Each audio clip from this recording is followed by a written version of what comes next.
ദൈവതിരുനാമത്തിന് മഹത്വം ഉണ്ടാകട്ടെ. സന്നിഹിതരായിട്ടുള്ള വാത്സല്യ സഹോദരങ്ങളെയെല്ലാം ഞാൻ ക്രിസ്തുയേശുവിൻ്റെ നാമത്തിൽ വന്ദനം ചെയ്യുകയാണ്. ഒരിക്കൽ കൂടെ നമുക്ക് ഈ മാസാവസാനത്തിങ്കൽ ദൈവസന്നിധിയിലേക്ക് കടന്നു വരുവാനായിട്ട് സ്വർഗത്തിലെ ദൈവം ഒരു അവസരം നൽകി. ഇനി കർത്താവ് വരാൻ താമസിച്ചാൽ ഒറ്റയൊരു മാസമേ നമ്മുടെ മുൻപിലുള്ളൂ. അത് കഴിഞ്ഞാൽ ഒരു പുതുവർഷം പിറക്കുകയാണ്. നമ്മളാരും പുതുവർഷത്തിന് വേണ്ടി കാത്തിരിക്കുന്നവരല്ല, നമ്മുടെ കർത്താവ് യേശുക്രിസ്തുവിൻ്റെ മടങ്ങിവരവിന് വേണ്ടി കാത്തിരിക്കുന്നവരാണ്. ആ കാലൊച്ചയൊന്ന് കേട്ടാൽ മതി, പുതിയ വർഷമൊന്നും വന്നില്ലെങ്കിലും വേണ്ടില്ല, അതിനു മുമ്പ് അവിടെ നിന്ന് വന്നാൽ മതി എന്ന് ചിന്തിക്കുന്നവരാണ്. ഇനി വരാനായിട്ട് എന്തെങ്കിലും താമസമുണ്ടെങ്കിൽ ഓട്ടോമാറ്റിക്കലി പുതിയ വർഷം പിറക്കുമെന്നുള്ളതൊരു സത്യമാണ്. അത് പിറക്കുന്ന സമയത്ത് പിറന്നുകൊള്ളട്ടെ. കഴിഞ്ഞ കുറേ ആഴ്ചകളായി നമ്മൾ ചിന്തിച്ചുകൊണ്ടിരുന്ന വളരെ ഗൗരവമുള്ള കാര്യങ്ങളാണ്. അതായത് 2 പത്രോസിൻ്റെ ലേഖനത്തിൽ നിന്നാണ് നമ്മൾ തുടങ്ങി വെച്ചത്.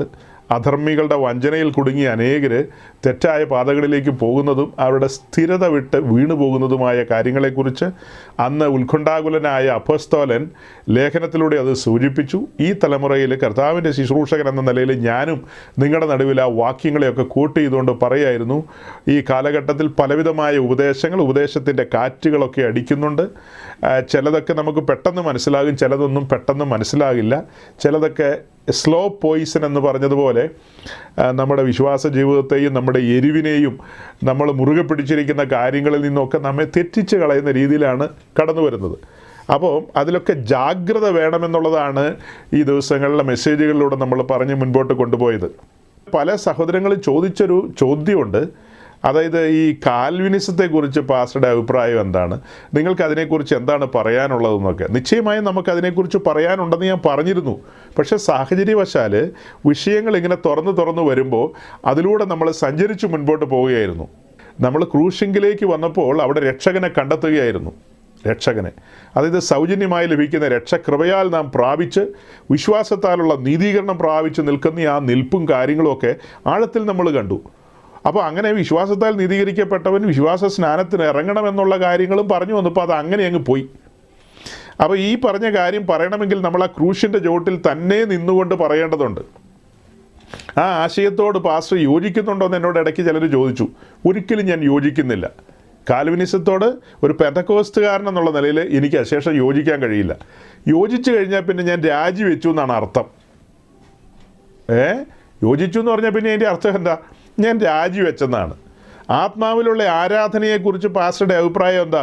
അതിൽ അന്യഭാഷയിൽ ദൈവത്തെ സ്തുതിക്കുമല്ലോ, അതിൻ്റെ ആവശ്യമുണ്ടോ എന്ന് ചോദിച്ചാൽ ആവശ്യമില്ലെന്ന് ഞാൻ പറഞ്ഞു കഴിഞ്ഞാൽ ഞാൻ ഓട്ടോമാറ്റിക്കലി രാജിവെച്ചു. രാജിക്കത്ത് തയ്യാറാക്കുമൊന്നും വേണ്ട, ഞാൻ രാജിവെച്ചു. രാജിവെച്ച് കഴിഞ്ഞാൽ പിന്നെ തൽക്ഷണം ഞാൻ ബ്രദറൻ സമൂഹത്തിലേക്കോ ബാപ്റ്റിസ്റ്റ് സമൂഹത്തിലേക്കോ ഓട്ടോറിക്ഷ വിളിച്ച് പോകേണ്ടി വരും. മനസ്സിലായോ? ബ്രദറൻ സമൂഹത്തിലേക്കോ ബാപ്റ്റിസ്റ്റ് സമൂഹത്തിലേക്കോ ഒക്കെ പോകേണ്ടി വരും. പെന്തക്കോസ്ത് സമൂഹത്തിൽ നിൽക്കുമ്പോൾ മുന്നമേ ഞാൻ പറഞ്ഞിട്ടുണ്ട്, പെന്തക്കോസ്ത് എന്നൊക്കെ പറയേണ്ട കാര്യമുണ്ടോ എന്ന് ചോദിച്ചു കഴിഞ്ഞാൽ ആളുകൾക്ക് മനസ്സിലാകാൻ വേണ്ടി പറഞ്ഞതാണ്. ശരിക്കും പെന്തക്കോസ്ത് എന്ന് പറയുന്നൊരു കൂട്ടമില്ല. പെന്തക്കോസ്ത് തന്നെയാണ് നമ്മൾ പറയുന്നതെങ്കിലും അങ്ങനെ ഒരു കൂട്ടം നമുക്ക് കാണാനായിട്ട് കഴിയില്ല. ഇനി ക്രിസ്ത്യാനി എന്നുള്ള ലേബലിലേക്ക് നിൽക്കാമെന്ന് വെച്ചാൽ, ക്രിസ്തീയ സഭ ആരംഭിച്ചിട്ട് ആദ്യത്തെ ഒരു 2 കൊല്ലക്കാലം അന്ന് ക്രിസ്ത്യാനി എന്നുള്ള പേരൊന്നും ആരും കേട്ടിട്ടില്ല. യെരുശലേമിൽ ഒരു മനുഷ്യക്കുഞ്ഞും കേട്ടിട്ടില്ല ക്രിസ്ത്യാനി എന്നുള്ള പേര്. അപ്പോൾ ആ സമയത്തൊക്കെ ഈ പറയപ്പെട്ട ആളുകളെ എന്തെന്നാണ് വിളിച്ചുകൊണ്ടിരുന്നത്? അവരെ എങ്ങനെയാണ് അറിയപ്പെട്ടിരുന്നത്? അവരെ അറിയപ്പെട്ടിരുന്നത് ദൈവമക്കൾ എന്നാണ്. അതായത് യോഹന്നാൻ്റെ ലേഖനത്തിൽ പറയുന്നില്ലേ, കാൺമീൻ നാം ദൈവമക്കളെന്ന് വിളിക്കപ്പെടുവാൻ. നാം ദൈവമക്കൾ എന്നുള്ള നിലയിലാണ് അറിയപ്പെടുന്നത്. അവനെ കൈക്കൊണ്ട് അവൻ്റെ നാമത്തിൽ വിശ്വസിക്കുന്ന ഏവർക്കും ദൈവമക്കളാകുവാൻ അവകാശം ലഭിച്ചിരിക്കുകയാണ്, അധികാരം ലഭിച്ചിരിക്കുകയാണ്. അപ്പോൾ പൊതുലോകം നമ്മളെ ഏത് രീതിയിലാണ് കാണുന്നതെന്ന് ചോദിച്ചാൽ പെന്തക്കോസ്തുകാരെന്നുള്ള നിലയിൽ തന്നെയാണ് കാണുന്നത്. അത് പിന്നെ അങ്ങനെ അല്ലാതെ പറഞ്ഞാൽ മറ്റുള്ളവർക്ക് മനസ്സിലാകാത്തതുകൊണ്ട് നമ്മൾ അങ്ങനെ പറയുന്നു. ഒരു ഒഫീഷ്യൽ നെയിമൊന്നും അല്ലാതെ ആളുകൾ കളിയാക്കി വിളിച്ചതാണ്. ആ കളിയാക്കി വിളിച്ചത് പൂർവന്മാർ സന്തോഷപൂർവ്വം ഏറ്റെടുത്തു. എന്നാൽ അങ്ങനെ ആയിക്കോട്ടെ എന്ന് പറഞ്ഞു. പിന്നെ ആ പേരങ്ങ് പതിഞ്ഞു പോയി എന്ന് മാത്രം. ശരിക്കും നമ്മൾ ദൈവത്തിൻ്റെ മക്കളാണ്, അത്ര തന്നെ. ഓക്കെ, പറഞ്ഞു വരുന്നതിൻ്റെ സാരം, അപ്പോൾ ഈ കാൽവിനിസവുമായി ബന്ധപ്പെട്ട കാര്യങ്ങളും അവിടെ നിന്നുകൊണ്ട് കുറച്ചധികം കാര്യങ്ങളൊക്കെ ഇനിയും പറയാനുണ്ട് നമുക്ക്. ആ കാര്യങ്ങളൊക്കെ പറയാൻ കഴിയാതെയാണ് കഴിഞ്ഞ ആഴ്ചകളിൽ ഈ സമർപ്പണ വിഷയത്തിലേക്ക് പോയത്. അതിലേക്ക് അടുത്ത ആഴ്ച നമ്മൾ നിശ്ചയമായും കടന്നു വരും. ഇന്ന് വരില്ല. ഇന്ന് ഒരു പ്രധാനപ്പെട്ട മറ്റൊരു കാര്യം പറയാനുണ്ട് എനിക്ക് നിങ്ങളോട്. അതായത് തുടർമാനമായി നമ്മൾ പ്രസംഗിക്കുന്ന വിഷയവുമായി ബന്ധപ്പെട്ടല്ല, അല്ലാതെ ഒരു വിഷയം നിങ്ങളുടെ മുമ്പാകെ അവതരിപ്പിക്കാനുണ്ട്. ആ വിഷയത്തിലേക്ക് കടക്കുന്നതിന് മുൻപ് ഈ പറഞ്ഞതുപോലെ കഴിഞ്ഞ ദിവസങ്ങളിൽ എൻ്റെ ഉള്ളിൽ പ്രകാശിച്ച ആ പ്രകാശനം ഒരല്പമായിട്ട് നിങ്ങളുടെ മുമ്പാകെ ഒന്ന് കൊണ്ടുവരികയാണ്. അതായത് നാളത്തെ സ്റ്റഡി എന്ന് പറയുന്നത് ടാബർനാക്കിൾ സ്റ്റഡിയാണ്. ആ ടാബർനാക്കിൾ സ്റ്റഡിയുമായി ബന്ധപ്പെട്ട് ഇങ്ങനെ വചനം ധ്യാനിക്കുകയും ചിന്തിക്കുകയും ഒക്കെ ചെയ്തുകൊണ്ടിരുന്നപ്പോൾ ഒത്തിരി കാര്യങ്ങൾ ഉള്ളിലൂടെ പോയെന്ന് പറഞ്ഞല്ലോ. അതിലൊരു പ്രധാനപ്പെട്ട കാര്യം ഞാൻ നിങ്ങളുടെ മുമ്പാകെ അവതരിപ്പിക്കുകയാണ്. ഈ കാണുന്നത് ടാബർനാക്കിളിൻ്റെ പിക്ചറാണ്. ഈ പിക്ചറിലേക്ക് നോക്കുമ്പോൾ സാധാരണ എല്ലാവർക്കും അധികം കാര്യങ്ങൾ മനസ്സിലാകണമെന്നില്ല. എന്നാൽ ഇവിടെ ഇരിക്കുന്ന നിങ്ങളിൽ ബഹുഭൂരിപക്ഷം പേർക്കും ഇതിൽ നിന്ന് ഒത്തിരി കാര്യങ്ങൾ മനസ്സിലാകും. ഒത്തിരി കാര്യങ്ങൾ. അതായത് കഴിഞ്ഞ ചില ആഴ്ചകളായി നാം നമ്മളുടെ സമ്പൂർണ്ണമായ ആ ഒരു സമർപ്പണത്തെക്കുറിച്ച് അങ്ങനെ പറഞ്ഞു പോയപ്പോൾ പല ആളുകളും അതിനൊന്നും വലിയ ഗൗരവം കൊടുക്കുന്നില്ല. ഇതൊന്നും വലിയ കാര്യമല്ല എന്നുള്ള നിലയിലാണ് പലരും ചിന്തിക്കുന്നത്. പക്ഷേ നമ്മൾ അതിൻ്റെയൊക്കെ ഗൗരവം വ്യക്തമായി കഴിഞ്ഞ ആഴ്ചകളിൽ പറഞ്ഞു. എന്നാൽ ഈ തുടക്ക സമയത്ത് ഈ ഒരു പിക്ചർ നിങ്ങളുടെ മുമ്പാകെ കൊണ്ടുവന്നുകൊണ്ട് നിങ്ങളോട് ചില കാര്യങ്ങൾ പറയാൻ താല്പര്യപ്പെടുന്നത് എന്തെന്ന് ചോദിച്ചാൽ, ഇപ്പോൾ നമ്മൾ കണ്ട ഈ പിക്ചർ എന്ന് പറയുന്നത് ഇത് സ്വർഗത്തിലെ സാക്ഷി കൂടാരത്തിൻ്റെ നിഴലാണ്. നമ്മളുടെ ടാബർനാക്കിൾ സ്റ്റഡിയിൽ ഇതിൻ്റെയൊക്കെ ഡീറ്റെയിൽ പറയുന്നതാണ്. എന്നാൽ ഇപ്പോൾ ഈ സാറ്റർഡേ നമ്മൾ ഒരുമിച്ച് കൂടുന്ന ഈ മീറ്റിങ്ങിൽ വരുന്ന വലിയ പങ്ക് ആൾക്കാരും ആ മെസ്സേജൊക്കെ യൂട്യൂബിൽ അപ്ലോഡ് ചെയ്താലും കേൾക്കില്ലെന്ന് എനിക്കറിയാം. വളരെ കുറച്ച് ആൾക്കാരെ കേൾക്കാറുള്ളൂ ഇപ്പോൾ എൻ്റെ മുമ്പിൽ ഇരിക്കുന്ന ആളുകൾ തന്നെ. അപ്പോൾ അവർ പല തിരക്കുകളുള്ളതുകൊണ്ട് എല്ലാവരും കേൾക്കാറില്ല. എന്നാൽ ഒരു ചെറിയ സൂചന ഞാനിപ്പോൾ ഇവിടെ നിങ്ങളുടെ മുമ്പാകെ തരികയാണ്. ചെറിയ സൂചന, ഒരു ഡീറ്റെയിൽ സ്റ്റഡിയിലേക്ക് പോവല്ല, ചില സെക്കൻഡുകൾ മാത്രം പറഞ്ഞ ആ വിഷയം വിടാം. അതായത് ഈ വിഷയം നമ്മൾ ആഴത്തിൽ പഠിച്ചു വരുമ്പോൾ ഇത് യേശുക്രിസ്തുവിന് നിഴലാണ് ഈ കൂടാരം എന്നുള്ളത് നമ്മുടെ മുമ്പാകെ തെളിഞ്ഞു വരും. അതുപോലെ തന്നെ ഇത് ദൈവസഭയുടെയും നിഴലാണെന്നുള്ളത് നമ്മൾ പഠിപ്പിക്കും, സമർത്ഥിക്കും. വ്യക്തമായി വചനത്തിലൂടെ അത് പ്രൂവ് ചെയ്യും. അപ്പോൾ ഞാൻ എന്താ പറഞ്ഞത്? ഇത് സ്വർഗത്തിലെ സാക്ഷി കൂടാരത്തിൻ്റെ നിഴലാണ്. അസൽ സ്വർഗത്തിലാണ്, അതിൻ്റെ നിഴലാണ് ഈ കാണുന്നത്. അപ്പോൾ ഈ കൂടാരത്തിൻ്റെ ഒരു പഠനത്തിലേക്ക് നമ്മൾ കടന്നു വരുമ്പോൾ, പുറപ്പാട് പുസ്തകത്തിലാണ് ഇതിൻ്റെ പഠനം ആരംഭിക്കുന്നത്. വളരെ ഗൗരവമായൊരു പഠനമാണെന്ന് പലപ്പോഴും നമ്മൾ പറഞ്ഞിട്ടുണ്ടല്ലോ. എല്ലാവർക്കും ആ ഗൗരവമൊന്നുമില്ല. എനിക്ക് ഭയങ്കര ഗൗരവമാണ്. കാരണം അതിൻ്റെ ഉള്ളടക്കവും അതിൻ്റെ ആഴമൊക്കെ വെളിപ്പെട്ട് കിട്ടിയതുകൊണ്ട് ഞാൻ ദൈവത്തെ ഭയന്നു പോയി. ദൈവത്തിൻ്റെ ജ്ഞാനവും ദൈവത്തിൻ്റെ പദ്ധതികളും അതിൻ്റെ ആഴങ്ങളൊക്കെ ശരിക്കും ഈ ഒരു വിഷയത്തിലേക്ക് കടന്നു വന്നപ്പോഴാണ് എനിക്ക് തുറന്നു കിട്ടിയത്. അല്ലാതെ എല്ലാ ആൾക്കാരും പറയുന്ന പോലെ മത്തായി, മർക്കോസ്, ലൂക്കോസ്, കൊരിന്ത് ലേഖനം എന്നൊക്കെ പറഞ്ഞിങ്ങനെ പോയിക്കൊണ്ടിരിക്കുകയായിരുന്നു. എന്നാൽ ഈ വിഷയങ്ങളുടെ ആഴം തുറന്നു വന്നപ്പോഴാണ് നമ്മൾ ദൈവത്തെ ഭയപ്പെട്ടു പോയത്. നമ്മുടെ ഉള്ളിലെ ആ ദൈവസ്നേഹം ജ്വലിച്ചത്. അതായത് ഈ കൂടാരത്തിൻ്റെ സ്കെച്ചും പ്ലാനും മോശയുടെ കയ്യിലേക്ക് കൊടുത്തിട്ട് മോശയോട് പറഞ്ഞു, ഇതുപോലെ തന്നെ അങ്ങ് പണിതോളാൻ പറഞ്ഞു. സഹായത്തിന് രണ്ടുപേരെയും കൂടെ കൊടുത്തു. അതായത് ബസലേലിനെയും ഒഹാലിയാബിനെയും. അവർ രണ്ടുപേരും മാത്രമല്ല, അവരുടെ കീഴിൽ വേറെ ഒത്തിരി പേരുണ്ട്. അപ്പോൾ ഇവരെയൊക്കെ ജ്ഞാനാത്മാവിൽ നിറച്ചുകൊണ്ട് ആ ശുശ്രൂഷയ്ക്ക് അവരെ ഭരമേൽപ്പിച്ചു. അപ്പോൾ മോശയോട് വലിയവനായ ദൈവം പറഞ്ഞത്, പർവ്വതത്തിൽ കാണിച്ചു തന്ന മാതൃകപ്രകാരം അവയെ ഉണ്ടാക്കാൻ നീ സൂക്ഷിക്കണമെന്നാണ്. മോശ അങ്ങനെ തന്നെ ഈ കൂടാരത്തെ നിർമ്മിച്ചു. ഈ കൂടാരത്തിലേക്ക് നമ്മൾ നോക്കുമ്പോൾ എന്താ നമുക്ക് മനസ്സിലാകുന്നത്? ഈ കൂടാരത്തിന് ഒരു വാതിലിന് വെളിയിൽ മാനവലോകവും, അതായത് ആദാമ്യ വർഗം മുഴുവനും വാതിലിന് വെളിയിലുണ്ട്. പാപികളായ മനുഷ്യർ മുഴുവനും വെളിയിലുണ്ട്.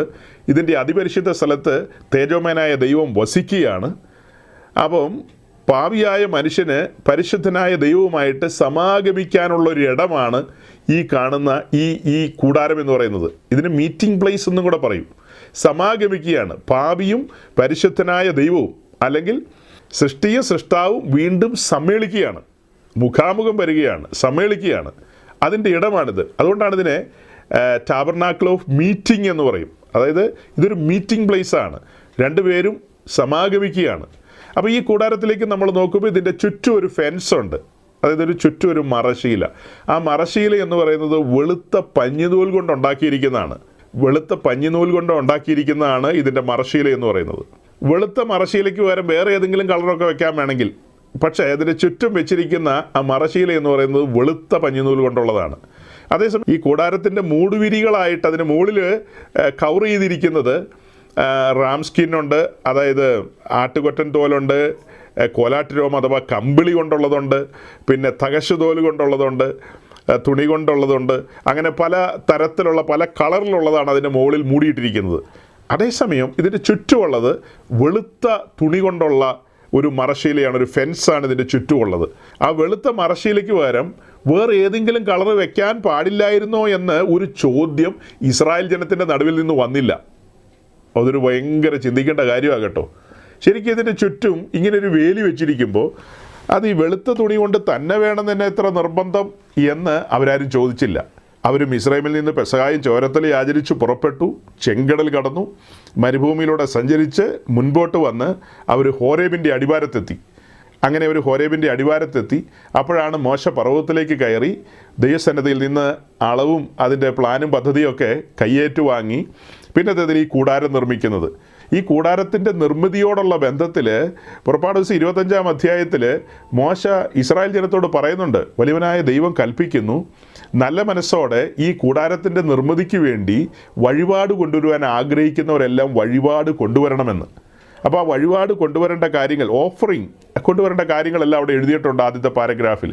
അപ്പോൾ അങ്ങനെ അവർ സമർപ്പിച്ച ആ സമർപ്പണങ്ങളിൽ നിന്നാണ് ഇതിൻ്റെ നിർമ്മിതിക്ക് വേണ്ടുന്ന കാര്യങ്ങളെല്ലാം എടുത്തത്.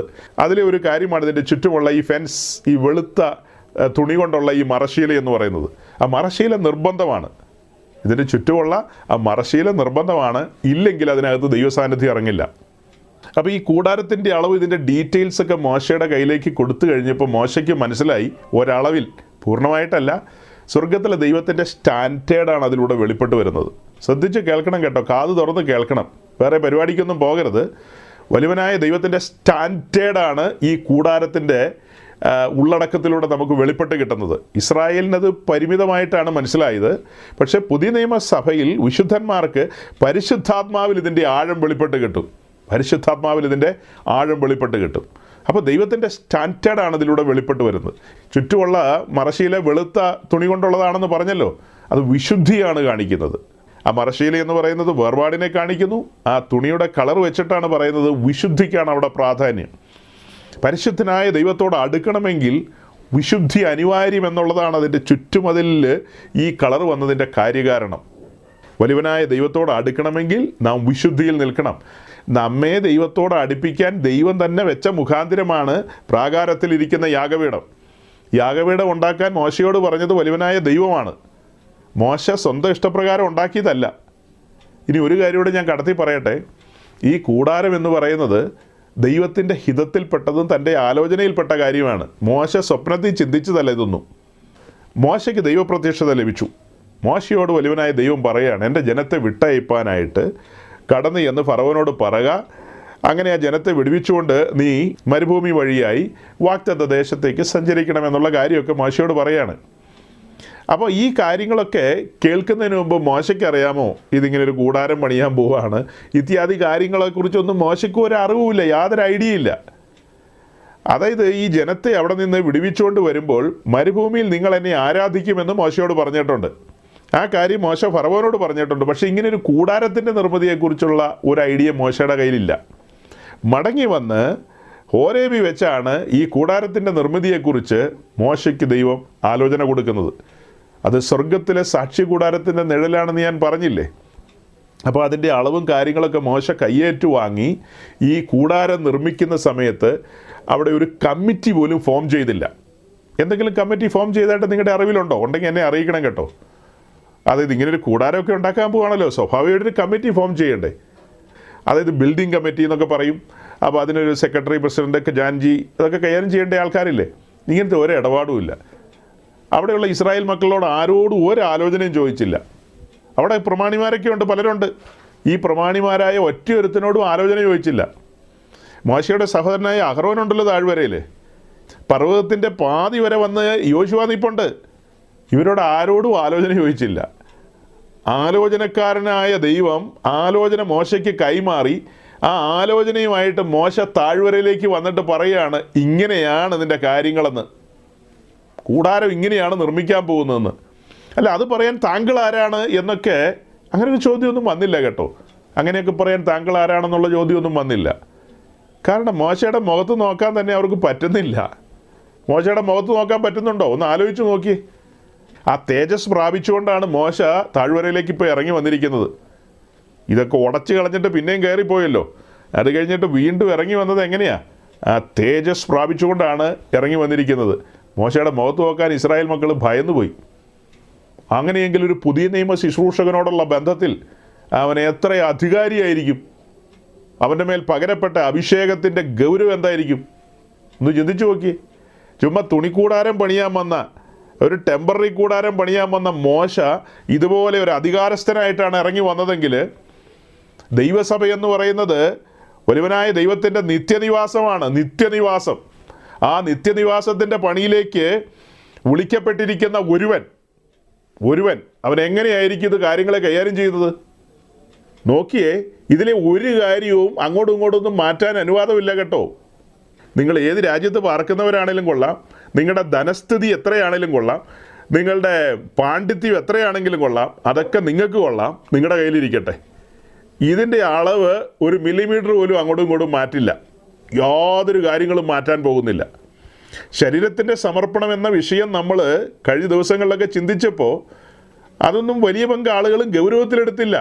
കാരണം എന്തെന്ന് ചോദിച്ചു കഴിഞ്ഞാൽ, അവരുടെ ചുറ്റുമുള്ള ശുശ്രൂഷകന്മാരൊക്കെ ലാഘവത്തിൽ സഞ്ചരിക്കുന്നവരാണ്. അതും കുഴപ്പമില്ല, ഇതും കുഴപ്പമില്ല, അങ്ങനെയാണെങ്കിലും കുഴപ്പമില്ലെന്ന് പറയുന്നവരാണ്. അതുകൊണ്ട് അവരെ സംബന്ധിച്ച് ഈ കാര്യത്തിനൊന്നൊരു ഗൗരവം വരുന്നില്ല. കേൾവിക്കാരായ ജനം ചിന്തിക്കുന്നത് എന്താണെന്നറിയാവോ? ഇവിടെ 1,900 പാസ്റ്റർമാരുണ്ട്, അവരാരും ഇങ്ങനത്തെ കാര്യം പറയുന്നില്ല, അവരാരും ഇത് ഇത്ര ഊന്നി പറയുന്നില്ല, പിന്നെ നിങ്ങൾ മാത്രം എന്താ ഇത്ര ഊന്നി പറയുന്നതെന്ന് ചോദിച്ചു കഴിഞ്ഞാൽ അതിൻ്റെ മറുപടിയാണ്, ഇസ്രായേലിലുള്ള സാമാന്യ ജനത്തിനല്ല ഇതിൻ്റെ അളവ് അറിയില്ലെന്നേ. ഇതിൻ്റെ അളവ് അറിയാവുന്നവൻ മോശയാണ്. മോശ പർവ്വതത്തിൽ നിന്ന് അളവ് കയ്യേറ്റു വാങ്ങിയാണ് താഴേക്ക് വന്നത്. അപ്പോൾ ആ കയ്യേറ്റു വാങ്ങി വന്ന അളവിനൊത്തവണ്ണമാണ് താൻ ഈ കൂടാരം നിർമ്മിക്കുന്നത്. ഇത് വലിയവനായ ദൈവത്തിൻ്റെ സ്റ്റാൻഡേർഡിനൊത്താണ് ഈ കൂടാരം നിൽക്കുന്നത്. ഇതാണ് മീറ്റിംഗ് പ്ലേസ് എന്ന് പറയുന്നത്. ഇതിൻ്റെ വാതിൽ തുറന്ന് നേരെ കയറി വരുമ്പോൾ കാണുന്നത് യാഗപീഠമാണ്. ആ യാഗപീഠം വഴിയാണ് വീണ്ടെടുപ്പ്. വീണ്ടെടുക്കപ്പെട്ടവന് മാത്രമേ പരിശുദ്ധനായ ദൈവത്തോട് അടുക്കാൻ കഴിയുള്ളൂ. അപ്പോൾ ഈ സ്റ്റാൻഡേർഡ് പറഞ്ഞു കണ്ടില്ലേ? സംഖ്യാപുസ്തകത്തിലും ലേവ്യ പുസ്തകത്തിലൊക്കെ വരുമ്പോൾ വാക്യം എടുക്കണ്ട, വായിക്കണ്ട, ഞാൻ ഓടിച്ചു പറയാം. അതായത് അവിടെ ചില വാക്കുകളുണ്ട്. അതായത് ശുശ്രൂഷകനായ അഹരോനോട് പറയാണ്, തിരുനിവാസത്തിലെ തൂക്കപ്രകാരം നീ മതിക്കുന്ന വിലയെന്നൊക്കെ പറയുന്നുണ്ട്. അതായത് ഈ കൂടാരത്തിലെ ശുശ്രൂഷയുമായി ബന്ധപ്പെട്ട് അതിൻ്റെ കാര്യങ്ങൾ ആധികാരികമായി പറയാനായിട്ട് സ്വർഗം ചുമതലപ്പെടുത്തിയിരിക്കുന്നത് അഹരോനെയാണ്.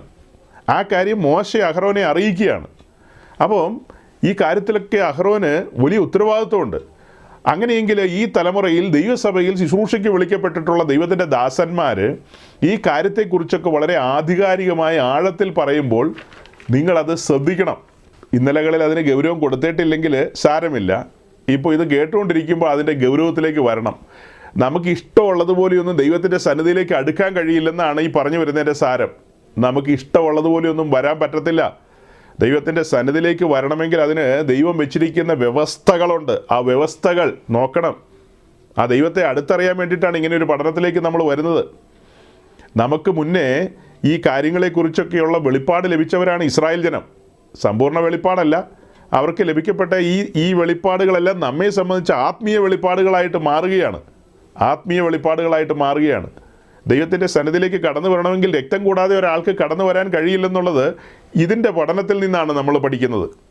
അതേസമയം ഉൽപ്പത്തി പുസ്തകത്തിലേക്ക് വരുമ്പോൾ കയീനും ഹാബേലും ദൈവസന്നിധിയിൽ യാഗം അർപ്പിക്കാൻ പോയതിനെക്കുറിച്ചുള്ള സൂചനയുണ്ട്. അവിടെ ഒരാൾ കായികനികളുമായിട്ട് പോയപ്പോൾ മറ്റൊരാൾ ഒരു ആടിനെ അറുത്ത് അതിൻ്റെ രക്തവുമായിട്ടാണ് ദൈവസന്നിധിയിൽ വന്നത്, ഹാബേൽ. അപ്പോൾ അവിടെ മുതൽ ആ കാഴ്ച നമ്മുടെ മുമ്പിലുണ്ട്, ദൈവത്തിൻ്റെ സന്നിധിയിൽ എങ്ങനെ അടുക്കണമെന്നുള്ളത്. അവിടെ മുതൽ മാത്രമല്ല, അതിൻ്റെ കുറച്ചും കൂടെ ബാക്കിലേക്ക് പോയി കഴിഞ്ഞാൽ തോട്ടത്തിൽ നിന്ന് മനുഷ്യൻ പുറത്തേക്ക് വരുന്നതിന് മുമ്പ് തന്നെ യാഹാം ദൈവം തന്നെ മുൻകൈയെടുത്ത് ആദമിൻ്റെ നഗ്നതയെ മറയ്ക്കാൻ വേണ്ടി ഒരു മൃഗത്തെ അറുത്ത് അതിൻ്റെ തുകൽ കൊണ്ട് ഒരു വസ്ത്രം ഉണ്ടാക്കി കൊടുത്ത കാര്യം നമുക്കറിയാം. അപ്പോൾ സാക്രിഫൈസ് എന്നുള്ള നിലയിൽ കാര്യങ്ങളെ നമ്മൾ പഠിക്കുന്ന അവിടെ മുതലാണ്. പിന്നീട് ഈ പറഞ്ഞ ഹാബേലിൻ്റെ കാര്യങ്ങൾ നമ്മുടെ മുമ്പിലുണ്ട്. അതൊക്കെ കഴിഞ്ഞ് യാഗങ്ങളൊക്കെ പലരും നടത്തിയതിനെക്കുറിച്ച് പുസ്തകത്തിലുണ്ടെങ്കിൽ പോലും ഇസ്രായേലുമായി ബന്ധപ്പെട്ട് വളരെ ആധികാരികമായി പ്രമാണപ്രകാരമുള്ള യാഗങ്ങളും കാര്യങ്ങളും ഒക്കെ നമ്മുടെ മുമ്പാകെ വരികയാണ്. അപ്പോൾ ദൈവത്തിൻ്റെ സ്റ്റാൻഡേർഡിൽ ദൈവത്തോട് അടുക്കണമെങ്കിൽ, അല്ലേ, ദൈവത്തോട് അടുക്കണമെങ്കിൽ ദൈവം വെച്ച വ്യവസ്ഥ പ്രകാരം അങ്ങനെ മാത്രമേ ദൈവത്തോട് അടുക്കാൻ കഴിയൂ. അപ്പോൾ ഈ കൂടാരം എന്ന് പറയുന്നത് യേശുക്രിസ്തുവിൻ്റെ നിഴലാണെന്ന് പറഞ്ഞു. അടുത്തത് പറഞ്ഞത് ദൈവസഭയ്ക്ക് നിഴലാണെന്ന് പറഞ്ഞു. ഇനി ഒരു കാര്യം കൂടെ ആ കൂടെ ചേർത്ത് പറയട്ടെ. സങ്കീർത്തനങ്ങളിലും എബ്രായ ലേഖനത്തിൽ നമ്മൾ വായിക്കുന്നൊരു ഭാഗമുണ്ട്. അതായത് യേശുക്രിസ്തു ഈ ഭൂമിയിലേക്ക് വരുമ്പോൾ പിതാവ് തനിക്ക് വേണ്ടി ഒരു ശരീരം ഒരുക്കിയെന്നാണ് വായിക്കുന്നത്. അത് എബ്രായ ലേഖനത്തിൽ എടുത്തെഴുതിയിരിക്കുകയാണ്. ആ ഒരുക്കിയ ശരീരം, ആ മൺമയമായ കൂടാരത്തിലേക്കാണ് ക്രിസ്തു കടന്നു വരുന്നത്. ആ ശരീരത്തിൽ വസിച്ചുകൊണ്ടുള്ള ആ ജീവിതത്തെ മുഴുവൻ മുൻനിർത്തിക്കൊണ്ടാണ് നമ്മൾ ടാബർനാക്കിൾ സ്റ്റഡിയിലേക്ക് വരുന്നത്. ശ്രദ്ധിക്കണം, യേശുക്രിസ്തു തനിക്ക് വേണ്ടി ലഭിക്കപ്പെട്ട ആ മൺമയ കൂടാരത്തിൽ വസിച്ചുകൊണ്ട് ഈ ഭൂമിയിൽ ഏതാണ്ടൊരു 33 വർഷക്കാലം ഈ ഭൂമിയിൽ ജീവിച്ച ആ ജീവിതത്തെ ചേർത്ത് വെച്ചിട്ടാണ് നമ്മൾ ഈ വിഷയം പഠിക്കുന്നത്, ഈ വിഷയത്തിൻ്റെ ആഴം പഠിക്കുന്നത്. അത്ര ഗൗരവമുള്ള കാര്യമാണിത്. അപ്പോൾ അവിടെ ഒരു കാര്യം ഞാൻ നിങ്ങളുടെ മുമ്പാകെ ചിന്തയ്ക്ക് വേണ്ടി കൊണ്ടുവരികയാണ്.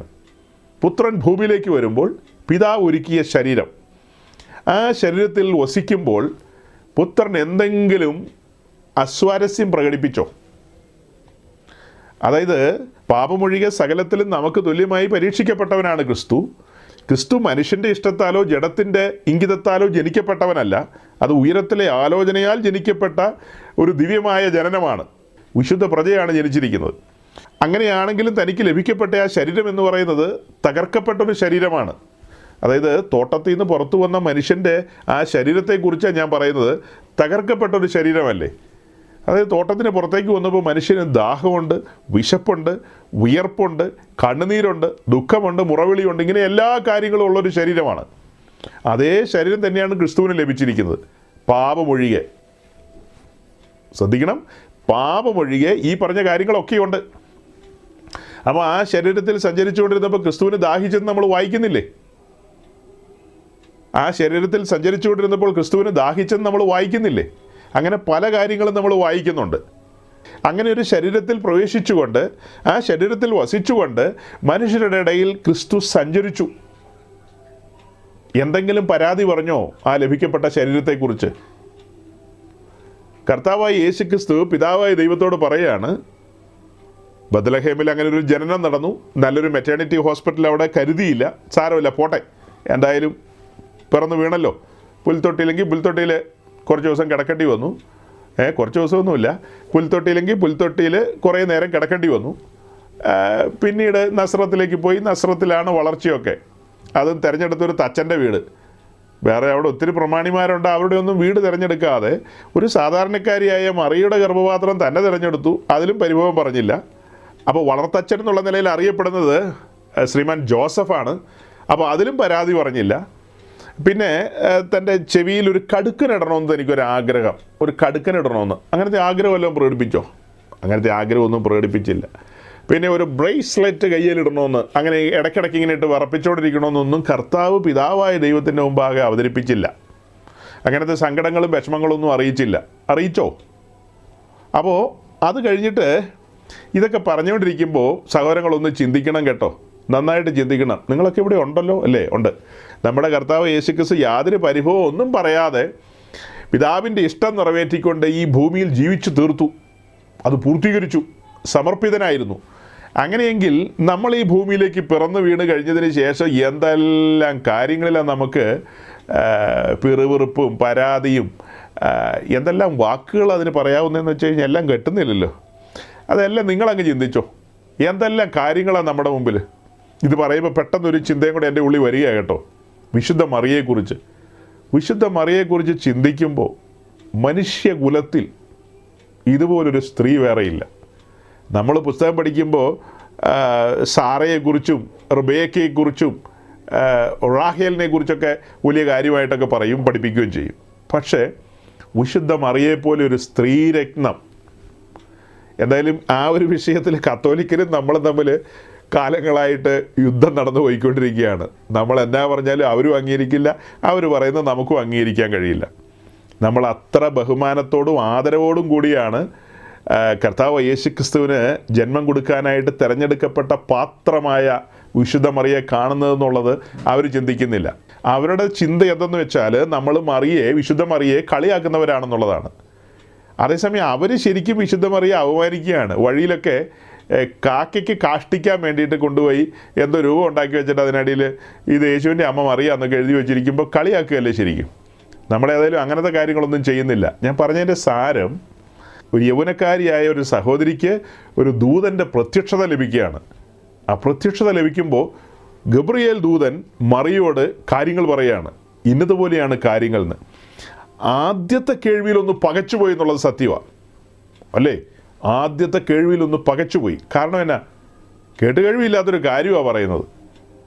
അപ്പോൾ ഇത് എങ്ങനെ സാധിക്കും? ഇത് എന്താണ് ഈ പറയുന്നത്? എനിക്കൊന്നും മനസ്സിലാകുന്നില്ലെന്നുള്ള രീതിയിൽ പറഞ്ഞു വന്നപ്പോൾ ദൂതൻ പറയായിരുന്നു, അത്യുന്നതൻ്റെ ശക്തി നിൻ്റെ മേൽ നിഴലിടും, പരിശുദ്ധാത്മാവിനാൽ ഒരു വിശുദ്ധ പ്രജ.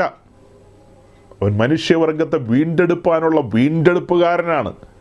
പൂർവന്മാരായ പിതാക്കന്മാരോട് പറഞ്ഞ വാഗ്ദത്തം ഇവിടെ നിറവേറാൻ പോവുകയാണ്. അത് നിന്നിലൂടെയാണ് നിറവേറാൻ പോകുന്നത്. നിന്നെയാണ് തിരഞ്ഞെടുത്തിരിക്കുന്നത്.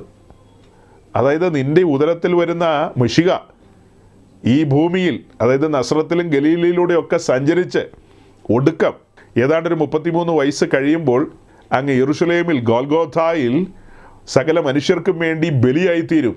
അറുക്കപ്പെടും. ആ അറുക്കപ്പെടുന്ന മെശിഹ നിൻ്റെ ഉള്ളിലാണ് വരാൻ പോകുന്നത്. നിൻ്റെ ഉള്ളിൽ വരുന്നതിന് മുമ്പ്, യുഗങ്ങൾക്ക് മുമ്പ്, പ്രപഞ്ചത്തിന് അടിസ്ഥാനം ഇടുന്നതിന് മുമ്പ് അവൻ അറുക്കപ്പെട്ട കുഞ്ഞാട് തന്നെയാണ്. അറുക്കപ്പെടാൻ വരുന്നു എന്നുള്ളത് ദൈവം നേരത്തെ പദ്ധതി ഒരുക്കി വെച്ചിരിക്കുകയാണ്. അപ്പോൾ അങ്ങനെ അറുക്കപ്പെടാൻ വരുന്ന ദൈവകുഞ്ഞാടിന് പിറക്കാനുള്ള ഗർഭപാത്രവും പ്രപഞ്ചത്തിന് അടിസ്ഥാനം ഇടുന്നതിന് മുമ്പേ തയ്യാറാണ് കേട്ടോ, തയ്യാറാണ്. അതിന് സ്വർഗം കണ്ടത് വിശുദ്ധ മറിയയാണ്. ഓക്കെ, പറഞ്ഞു വരുന്നതിൻ്റെ സാരം എന്താ? കാര്യങ്ങളെല്ലാം പറഞ്ഞു കഴിഞ്ഞപ്പോൾ, അതുവരെ ഒരു ആശ്ചര്യം മുഖത്തുണ്ടായിരുന്നു, ഒരു സന്നിഗ്ധാവസ്ഥ ഉണ്ടായിരുന്നു. പക്ഷെ കാര്യങ്ങളെല്ലാം പറഞ്ഞു കഴിഞ്ഞപ്പോഴത്തേക്കും മറിയുടെ മുഖം പ്രസന്നമായില്ലേ? മറിയ ആശ്വാസത്തിലേക്ക് വന്നു.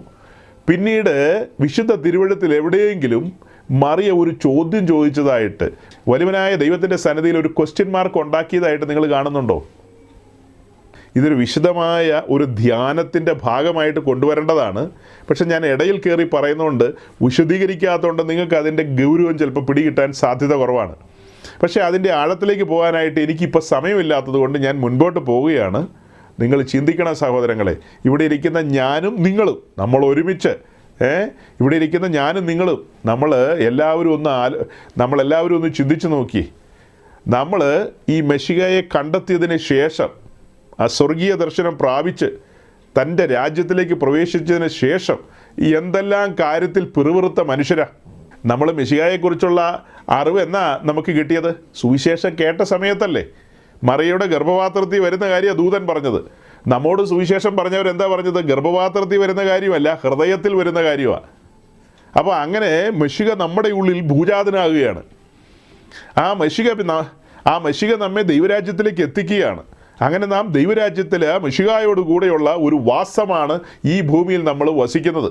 അത് കഴിഞ്ഞ് നമ്മൾ സ്വർഗീയമായ അനുഭവത്തിലേക്ക് പോകുന്നതൊക്കെ അത് വേറെ കാര്യം. ഈ ഭൂമിയിൽ ഈ സത്യം അറിഞ്ഞതിന് ശേഷം പിതൃപുത്ര പരിശുദ്ധാത്മാവാം ത്രിയേക ദൈവം നമ്മിൽ വന്ന് വാസം ചെയ്യുകയാണ്. മഹത്വത്തിൻ്റെ പ്രത്യാശയായി ക്രിസ്തു നമ്മിൽ ഉരുവാകുകയാണ്. ദൈവത്തിൻ്റെ പദ്ധതിയുടെയും പ്ലാനിൻ്റെയും ഭാഗമായിട്ടാണ് നമ്മൾ ദൈവരാജ്യത്തിൽ വന്നിരിക്കുന്നത്. ആകസ്മികമായി വന്നതല്ല. ചുമ്മാ ഊത്ത കയറുമ്പോൾ മീൻ വരിക എന്ന് ഞങ്ങളുടെ നാട്ടിലൊരു ചൊല്ലുണ്ട്. ആ സമയത്ത് പാടത്തൊക്കെ കൊണ്ടുപോയി ഈ വല വയ്ക്കുകയോ ഈ കൂടയോ ഏതാണ്ട് സാധനമൊക്കെ വെക്കുമല്ലോ, അങ്ങനെ വന്ന് കയറുന്ന മീൻ പോലെയല്ല നമ്മൾ ദൈവരാജ്യത്തിൽ വന്നിരിക്കുന്നത്. ദൈവത്തിൻ്റെ പ്ലാനിൻ്റെയും പദ്ധതിയുടെയും ഭാഗമാണിതെല്ലാം. പൗലോസ് പറയുന്നില്ലേ, എൻ്റെ അമ്മയുടെ ഗർഭപാത്രത്തിൽ വരുന്നതിന് മുമ്പ് എന്നെ കണ്ടിരുന്നെന്ന്, ഉലക സ്ഥാപനത്തിന് മുമ്പ് എന്നെ കണ്ടിരുന്നു എന്ന്. അതായത് ഈ വഴിയിൽ ഞാൻ എത്തുമെന്നുള്ള കാര്യം ദൈവത്തിനറിയാം അല്ലേ? ദൈവത്തിന് നമ്മെക്കുറിച്ച് പദ്ധതി ഉണ്ടെന്നുള്ളതല്ലേ ഇതിലൂടെയൊക്കെ മനസ്സിലാകുന്നത്. അപ്പോൾ മറിയയെ സംബന്ധിച്ച് വിശുദ്ധ മറിയയെ സംബന്ധിച്ച് കാര്യം ഗ്രഹിച്ചതിന് ശേഷം പിന്നീട് തൻ്റെ ജീവിതത്തിൽ നിന്ദകളും അവമാനങ്ങളൊക്കെ ഉണ്ടായില്ലേ? നാട്ടുകാരെല്ലാം കാണുമ്പോൾ ഭവതി സുഖമായിരിക്കുന്നോ എന്നൊന്നും ആയിരിക്കില്ല ചോദിച്ചത്. കാരണം ചുമക്കുന്ന കാര്യത്തെക്കുറിച്ചൊക്കെയുള്ള ന്യൂസും പലതുമൊക്കെ പല രീതിയിലും പുറത്തൊക്കെ വന്ന് കാണും. അപ്പോൾ അങ്ങനെയൊക്കെ വരുമ്പോൾ ആ സമൂഹത്തിൻ്റെ നടുവിൽ വേറെ എങ്ങോട്ടും പോകാനും പറ്റില്ലല്ലോ. ആ സമൂഹത്തിൻ്റെ നടുവിൽ തന്നെ ജീവിക്കുകയാണ്. പിറുവിറുപ്പുകളോ പരിദേവനങ്ങളോ അല്ലെങ്കിൽ അങ്ങനെയുള്ള ഒരു കാര്യങ്ങളും ഇല്ലാതെ വളരെ സന്തോഷവതിയായി താന് കാണപ്പെട്ടു. അങ്ങനെയെങ്കിൽ ഇവിടെ ഇരിക്കുന്ന സഹോദരീ സഹോദരന്മാരൊക്കെ ആ ഒരു രീതിയിൽ നമ്മുടെ ജീവിതം അങ്ങനെയാണോ കൊണ്ടുപോകുന്നത്? ആ ഒരു രീതി ഇവിടെ ഇരിക്കുന്ന സഹോദരീ സഹോദരന്മാർ നമ്മുടെ ഓരോരുത്തരുടെയും ജീവിതം ആ നിലയിലാണോ മുൻപോട്ട് പോകുന്നത്? ഏതെല്ലാം കാര്യത്തിൽ നമ്മൾ ദൈവസന്നിധിയിൽ പിറുപിറുത്തിട്ടുണ്ട് അല്ലേ? സങ്കടവും അയ്യംവിളിയും ഒക്കെ നടത്തിയിട്ടുണ്ട്. അപ്പോൾ നമ്മുടെ വിഷയങ്ങൾക്കൊക്കെ വേണ്ടി നമ്മൾ അയ്യം വിളിക്കേണ്ടതെന്ന് ചോദിച്ചു കഴിഞ്ഞാൽ, വിഷയങ്ങളെക്കാൾ അപ്പുറം നിങ്ങൾ ദൈവത്തെ അടുത്തറിയാൻ നോക്കുന്നേ. ഈ വിഷയങ്ങളൊക്കെ അവിടെ കിടക്കുമ്പോൾ തന്നെ ഞാൻ ഈ പിക്ചറൊക്കെ കാണിച്ച് നിങ്ങളോട് എന്താ പറയാനായിട്ട് ആഗ്രഹിച്ചത്? നമ്മുടെ വിളി എത്ര ഭയങ്കരമാണ്. വലിയവനും ഭയങ്കരനും മഹാനുമായ ദൈവത്തിൻ്റെ സന്നിധിയിലേക്ക് അടുത്തു വരുവാൻ കഴിയുക എന്ന് പറഞ്ഞത് ചെറിയ കാര്യമാണോ? അത് വലിയ കാര്യമല്ലേ? അപ്പോൾ അങ്ങനെ നമ്മുടെ ശരീരവും അതുപോലെ തന്നെ സമർപ്പിക്കേണ്ടതുണ്ടെന്നാണ് ഞാൻ പറഞ്ഞു വരുന്നത്. മോശ പർവ്വതത്തിലെ മാതൃകപ്രകാരം തന്നെയാണ് കൂടാരം ചമച്ചതെങ്കിൽ നമ്മുടെ ശരീരവും ഒരു കൂടാരം എന്ന നിലയിൽ അത്യുന്നതനായ ദൈവത്തിന് വസിക്കാൻ പാകത്തിന് ആ ഒരു സമർപ്പണത്തിലേക്ക് നമ്മൾ വരണം. എത്രയോ സഹോദരീ സഹോദരന്മാരെ ഞാൻ പരിചയപ്പെടുന്നു പല നിലകളിൽ. അവരിൽ പലരും ദൈവസാന്നിധ്യം അനുഭവിക്കുന്നവരല്ല. തുറന്നങ്ങ് പറയുക. അവർക്ക് ചില ബോധ്യങ്ങളൊക്കെയുണ്ട്, ചില അറിവുകളൊക്കെയുണ്ട്. ഇങ്ങനെയാണ് ബൈബിളിൽ പറയുന്നതെന്നൊക്കെ. അതല്ലാതെ ആത്മാവാം ദൈവത്തിൻ്റെ സാന്നിധ്യം തങ്ങളുടെ ആത്മാവിൽ അനുഭവിച്ചുകൊണ്ട് സമ്പൂർണ്ണമായ ആ ദൈവശക്തിയിൽ അങ്ങനെ സഞ്ചരിക്കുന്നവരെ വളരെ കുറച്ച് പേരെ ഞാൻ കണ്ടിട്ടുള്ളൂ, വളരെ കുറച്ച് പേരെ. അതിൻ്റെ കാരണം എന്താ? പലവിധ കാരണങ്ങളാൽ നമ്മൾ ഇങ്ങനെ നമ്മുടെ ബുദ്ധിയിലാണ് സഞ്ചരിക്കുന്നത്. നമ്മൾ വേണേൽ ദൈവത്തിന് ബുദ്ധി പറഞ്ഞു കൊടുക്കും. ഈ കൂടാരത്തിൻ്റെ ഈ സൈഡിൽ പെയിൻറ്റ് ഞാൻ ഇങ്ങനെ അടിച്ചു തരാമെന്നവരെ വേണേൽ പറഞ്ഞു കളയും, അല്ലേ? ഈ കൂടാരത്തിൻ്റെ ഈ ചുറ്റുമുള്ള ആ മൊത്തത്തിലൊരു വെള്ള ഇതുകൊണ്ടാണല്ലോ മറശ്ശീല വെച്ചിരിക്കുന്നത്. അതിൽ ഞാൻ വേണേൽ ഡിസൈൻ ചെയ്ത് തരാം, അതിന് വേണേൽ ഞാൻ വേണേൽ പൊടിപ്പും തൊങ്ങലും വെച്ച് തരാമെന്നൊക്കെ വേണേൽ നമുക്ക് ചിന്തിക്കാൻ പറ്റും. അതേസമയം മോശ ഒരു അക്ഷരം മിണ്ടുന്നില്ല ദൈവസന്നിധിയിൽ. എന്തെങ്കിലും അങ്ങോട്ട് പറയാൻ പോയോ? ഒന്നും പറയാൻ പോയില്ല. ബസലേൽ എന്തെങ്കിലും പറയാൻ പോയോ? ഒഹാലിയാബ് എന്തെങ്കിലും പറയാൻ പോയി? ഇവരാരും ഒന്നും പറയാൻ പോയില്ല. അടിയനിതാ എന്നുള്ളതാണ്, അല്ലേ? അങ്ങനെ ഒരു സമർപ്പണത്തിലേക്ക് വന്ന ആളുകളെ കണ്ടുകിട്ടുക എന്ന് പറയുന്നത് ഇന്നത്തെ കാലത്ത് വലിയ ബുദ്ധിമുട്ടാണ്. സഹോദരങ്ങളെ, ഒറ്റ കാര്യം കൂടെ സൂചിപ്പിക്കാം. ഇപ്പോൾ നിങ്ങൾ കാണുന്നത് ഈ സമാഗമന കൂടാരത്തിൻ്റെ വിശുദ്ധ സ്ഥലത്തിരിക്കുന്ന കവരവിളക്കാണ്. വിളക്ക്, ലാംപ് സ്റ്റാൻഡ് എന്ന് പറയും, അല്ലെങ്കിൽ കാൻഡിൽ സ്റ്റിക്ക് എന്നൊക്കെ പറയും. ഈ കാണുന്ന കവരവിളക്ക് 1 താലന്ത് തങ്കത്തിൽ അടിപ്പുപണിയായി പണിതെടുത്ത വിളക്കാണ്. ആ വിളക്കുമായി ബന്ധപ്പെട്ട അതിൻ്റെ ഡീറ്റെയിൽസ് നമുക്ക് തുടക്കത്തിൽ കാണാൻ കഴിയുന്ന പുറപ്പാട് ദിവസം 25-ാം അധ്യായത്തിലാണ്. പുറപ്പാട് ദിവസം 25-ാം അധ്യായത്തിൽ അതിൻ്റെ നിർമ്മിതിയെക്കുറിച്ചുള്ള സൂചനയുണ്ട്. തുടർന്നുള്ള അധ്യായങ്ങളിലൊക്കെ അതിൻ്റെ പല കാര്യങ്ങളും എഴുതിയിട്ടുണ്ട്. ഇപ്പോൾ നിങ്ങൾ കാണുന്ന ഈ ഒരു പിക്ചർ, അത് നിങ്ങൾ കാണുന്ന പോലെ ഒരു ശുശ്രൂഷകനായ ഞാനും കാണുകയാണ്. നമ്മൾ രണ്ട് കൂട്ടരും കാണുന്നത് വ്യത്യസ്തമായ രീതിയിലാണ്, ഒരേ രീതിയിലല്ല കാണുന്നത്. രണ്ട് കൂട്ടരും വ്യത്യസ്തമായ നിലയിലാണ്. നിങ്ങളത് കാണുമ്പോൾ പുസ്തകത്തിൽ എഴുതിയിരിക്കുന്ന പോലെയൊക്കെ വായിച്ചിട്ട് ചിലപ്പോൾ ചില അഭിപ്രായങ്ങളൊക്കെ പറയുമായിരിക്കും. പക്ഷേ ഞാൻ നോക്കിക്കാണുമ്പോൾ അങ്ങനെയല്ല കാണുന്നത്. അതായത് യേശു കർത്താവ് പറഞ്ഞു, ഞാൻ ലോകത്തിൻ്റെ വെളിച്ചമാണെന്ന്. പിന്നീട് തൻ്റെ ശുശ്രൂഷയുടെ ഒടുക്കം പറഞ്ഞു, നിങ്ങൾ ലോകത്തിൻ്റെ വെളിച്ചമാണെന്ന്. അതായത് കർത്താവ് ഈ ഭൂമി വന്നപ്പോൾ ഈ ലോകത്തിന് വെളിച്ചമായി, ആത്മീയ വെളിച്ചമായിട്ടാണ് വന്നത്.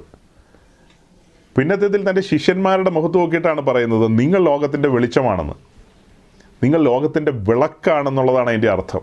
ആ വിളക്കിൽ നിന്ന് പ്രകാശം പുറത്തേക്ക് വരണം. അപ്പോൾ ദൈവരാജ്യത്തിലേക്ക് കടന്നു വരുന്ന ഓരോ ഭക്തന്മാരെയും, അതായത് രക്ഷിക്കപ്പെട്ട് സ്നാനപ്പെട്ട് 5-6 അന്യഭാഷ പറഞ്ഞു വരുന്ന ആളുകളുടെ കാര്യമാണ് പറയുന്നത്, അവരെയെല്ലാം ഇതേ നിലയിൽ വിളക്കാക്കി പണിയണം, അല്ലേ? അവരെയെല്ലാം ഇതേ നിലയിൽ വിളക്കാക്കി തീർക്കണം. ആ വിളക്കിലേക്ക് നമ്മൾ സൂക്ഷിച്ച് നോക്കുമ്പോൾ അതിനകത്ത് നട്ടും ബോൾട്ടൊന്നുമില്ല, അതിനകത്ത് വെൽഡിംഗ് ഒന്നുമില്ല. 1 താലന്ത് തങ്കം അടിപ്പുപണിയായി പണിതെടുത്ത് ഈ ഒരു ഷേപ്പിലേക്ക് കൊണ്ടുവരിക എന്ന് പറഞ്ഞു കഴിഞ്ഞാൽ, അയ്യോ, ബസലേലിനെ സമ്മതിക്കണം. ബസലേലിനെ കാണുമ്പോൾ നിശ്ചയമായി ഞാൻ ഷെയ്ക്കാൻഡ് കൊടുക്കും.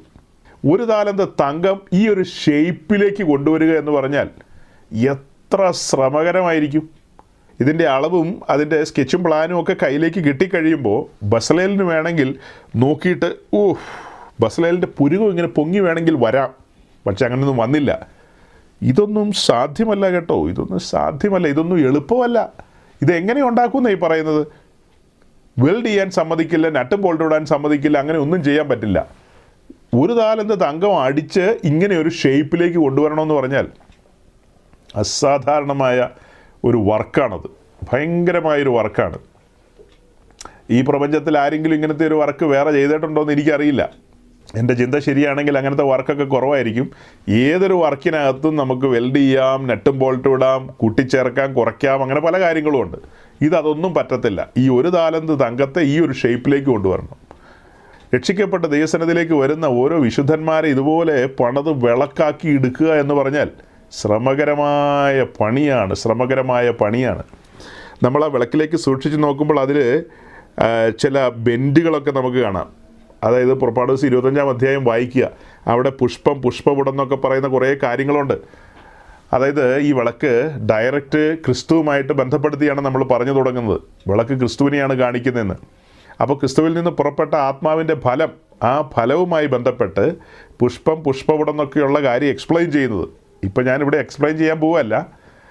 അപ്പം ഒരു ദൈവ പൈതൽ ദൈവസന്നിധിയിലായിരിക്കുമ്പോൾ നമ്മൾ കഴിഞ്ഞ ദിവസം പറഞ്ഞില്ലേ, ഓപ്പണായിട്ട് അങ്ങ് പറയുക കേട്ടോ, അണിഞ്ഞൊരുങ്ങുന്ന കാര്യത്തിലൊക്കെ വലിയ ഉത്സാഹികളാണ് എല്ലാവരും.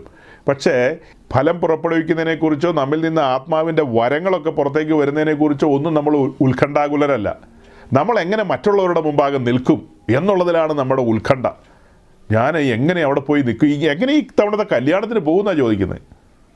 ഈ തവണത്തെ കല്യാണത്തിന് എങ്ങനെ പോകും ഞാൻ? അയ്യോ, പുതിയ സാരി എടുക്കാതെ പോകാൻ പറ്റുമോ? ഈ കഴിഞ്ഞ ദിവസം ഒരു സഹോദരൻ എന്നോട് പറയായിരുന്നു,